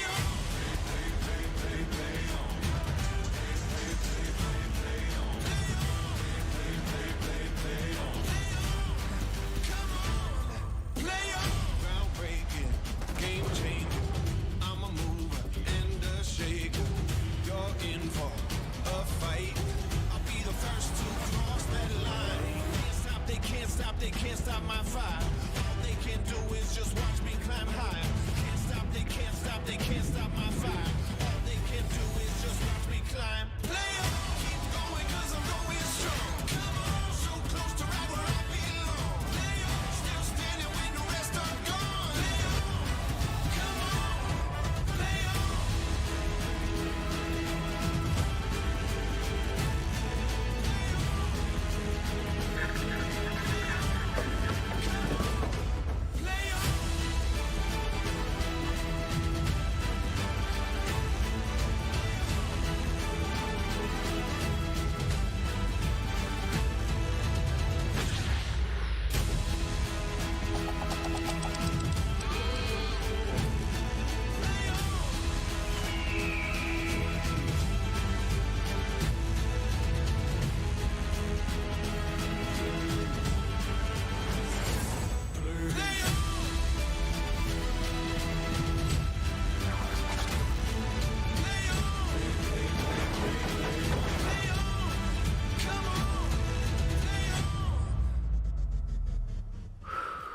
Game Pass hype! So many great games coming to Game Pass. I mean, like, I've tried to keep track of them all, but they were flying at me so fast. Celeste, Wild at Heart, Nobody Saves the World, The Ascent, and for everyone who's been asking for it in chat, Library of, is it Ruina or Ruina? I know I'm going to say it wrong, but yes, coming to Game Pass, which is super exciting. Game Pass is so dope.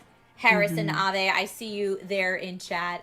But yeah, so we've seen a lot of great games today. We've seen a lot of teases, and of course, super hyped. Brianna and I are both super hyped about what is coming to Game Pass. But I just want to take a moment to thank everybody who's joined on the show today. We had Chris Charla from ID at Xbox earlier, Victoria Tran from Inner Sloth for Among Us, Gwen and Trina were here to talk about from Chikung Club to talk about Soup Pot. Lewis was here just recently to talk about 12 Minutes. Graham and Ian talking about Nobody Saves the World, which was awesome, from Drinkbox Studios. Zach and Lou were from Bunny Hug, and they were here talking about Moonglow Bay. Mark and David were here from Acid Nerve talking about Death's Door. And, of course, a huge thank you to all of our streamer friends and guest hosts who were here today. Kate Stark, Stallion83, Danatage, Technique, and Blind Gamer Steve. You guys were all awesome, and Brianna and I literally couldn't have done the show and shown you all of these wonderful indie games without you. So, yeah, Brianna, how you feeling? Oh my gosh, I can't believe we're at the end of our show. This was so amazing to be a part of and co-host with you. I do want to take a minute to shout out to production for holding it down behind the scenes. I know it is not easy putting these shows together and getting everyone in their right places where they need to be. So thank you. We do appreciate you. Now, if anyone's, looking for me on the internet, my name is Story Mode Bay. You can find me on Twitch, Twitter, Instagram, TikTok, if you're into that sort of thing. Come by and say hi. I promise I don't bite at all. Now, Trisha, where can everyone find you?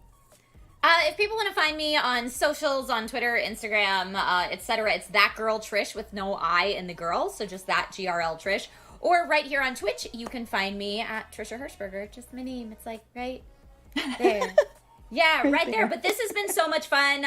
If you are an indie games fan, I do an indie games showcase on my channel every Tuesday. But you can expect to see lots of AAAs and stuff on my channel as well. But we have a real good time. Stop on by and say hi to the Dragon Rider Army. And thank you to everybody who's been here in chat, who's been commenting. We see you. Thank you just for participating in the show. And also shout out to anyone co-streaming this event today. Yes. I know all the things here on Twitch Gaming are co-streamable. So to all my co-streamers out there, what's up and thank you. So again, just thanks to everyone who was part of the showcase today. I hope you found a new indie game to fall in love with. And we'll see you soon with more great content here on Twitch Gaming. Thanks, everybody. Bye. Bye.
Hello, everyone. Welcome to Forza Friday. You've made it to the end of the week. Welcome along. Happy to have you here. It's a day of chilling, racing a little bit here on Forza Horizon 4 with me, Ali Tack. It's going to be a fun one. It's going to be a good one. I think we're going to do some Super 7s today. So those are like community-made little challenges that are in the game. I haven't actually got a lot of... I play a lot more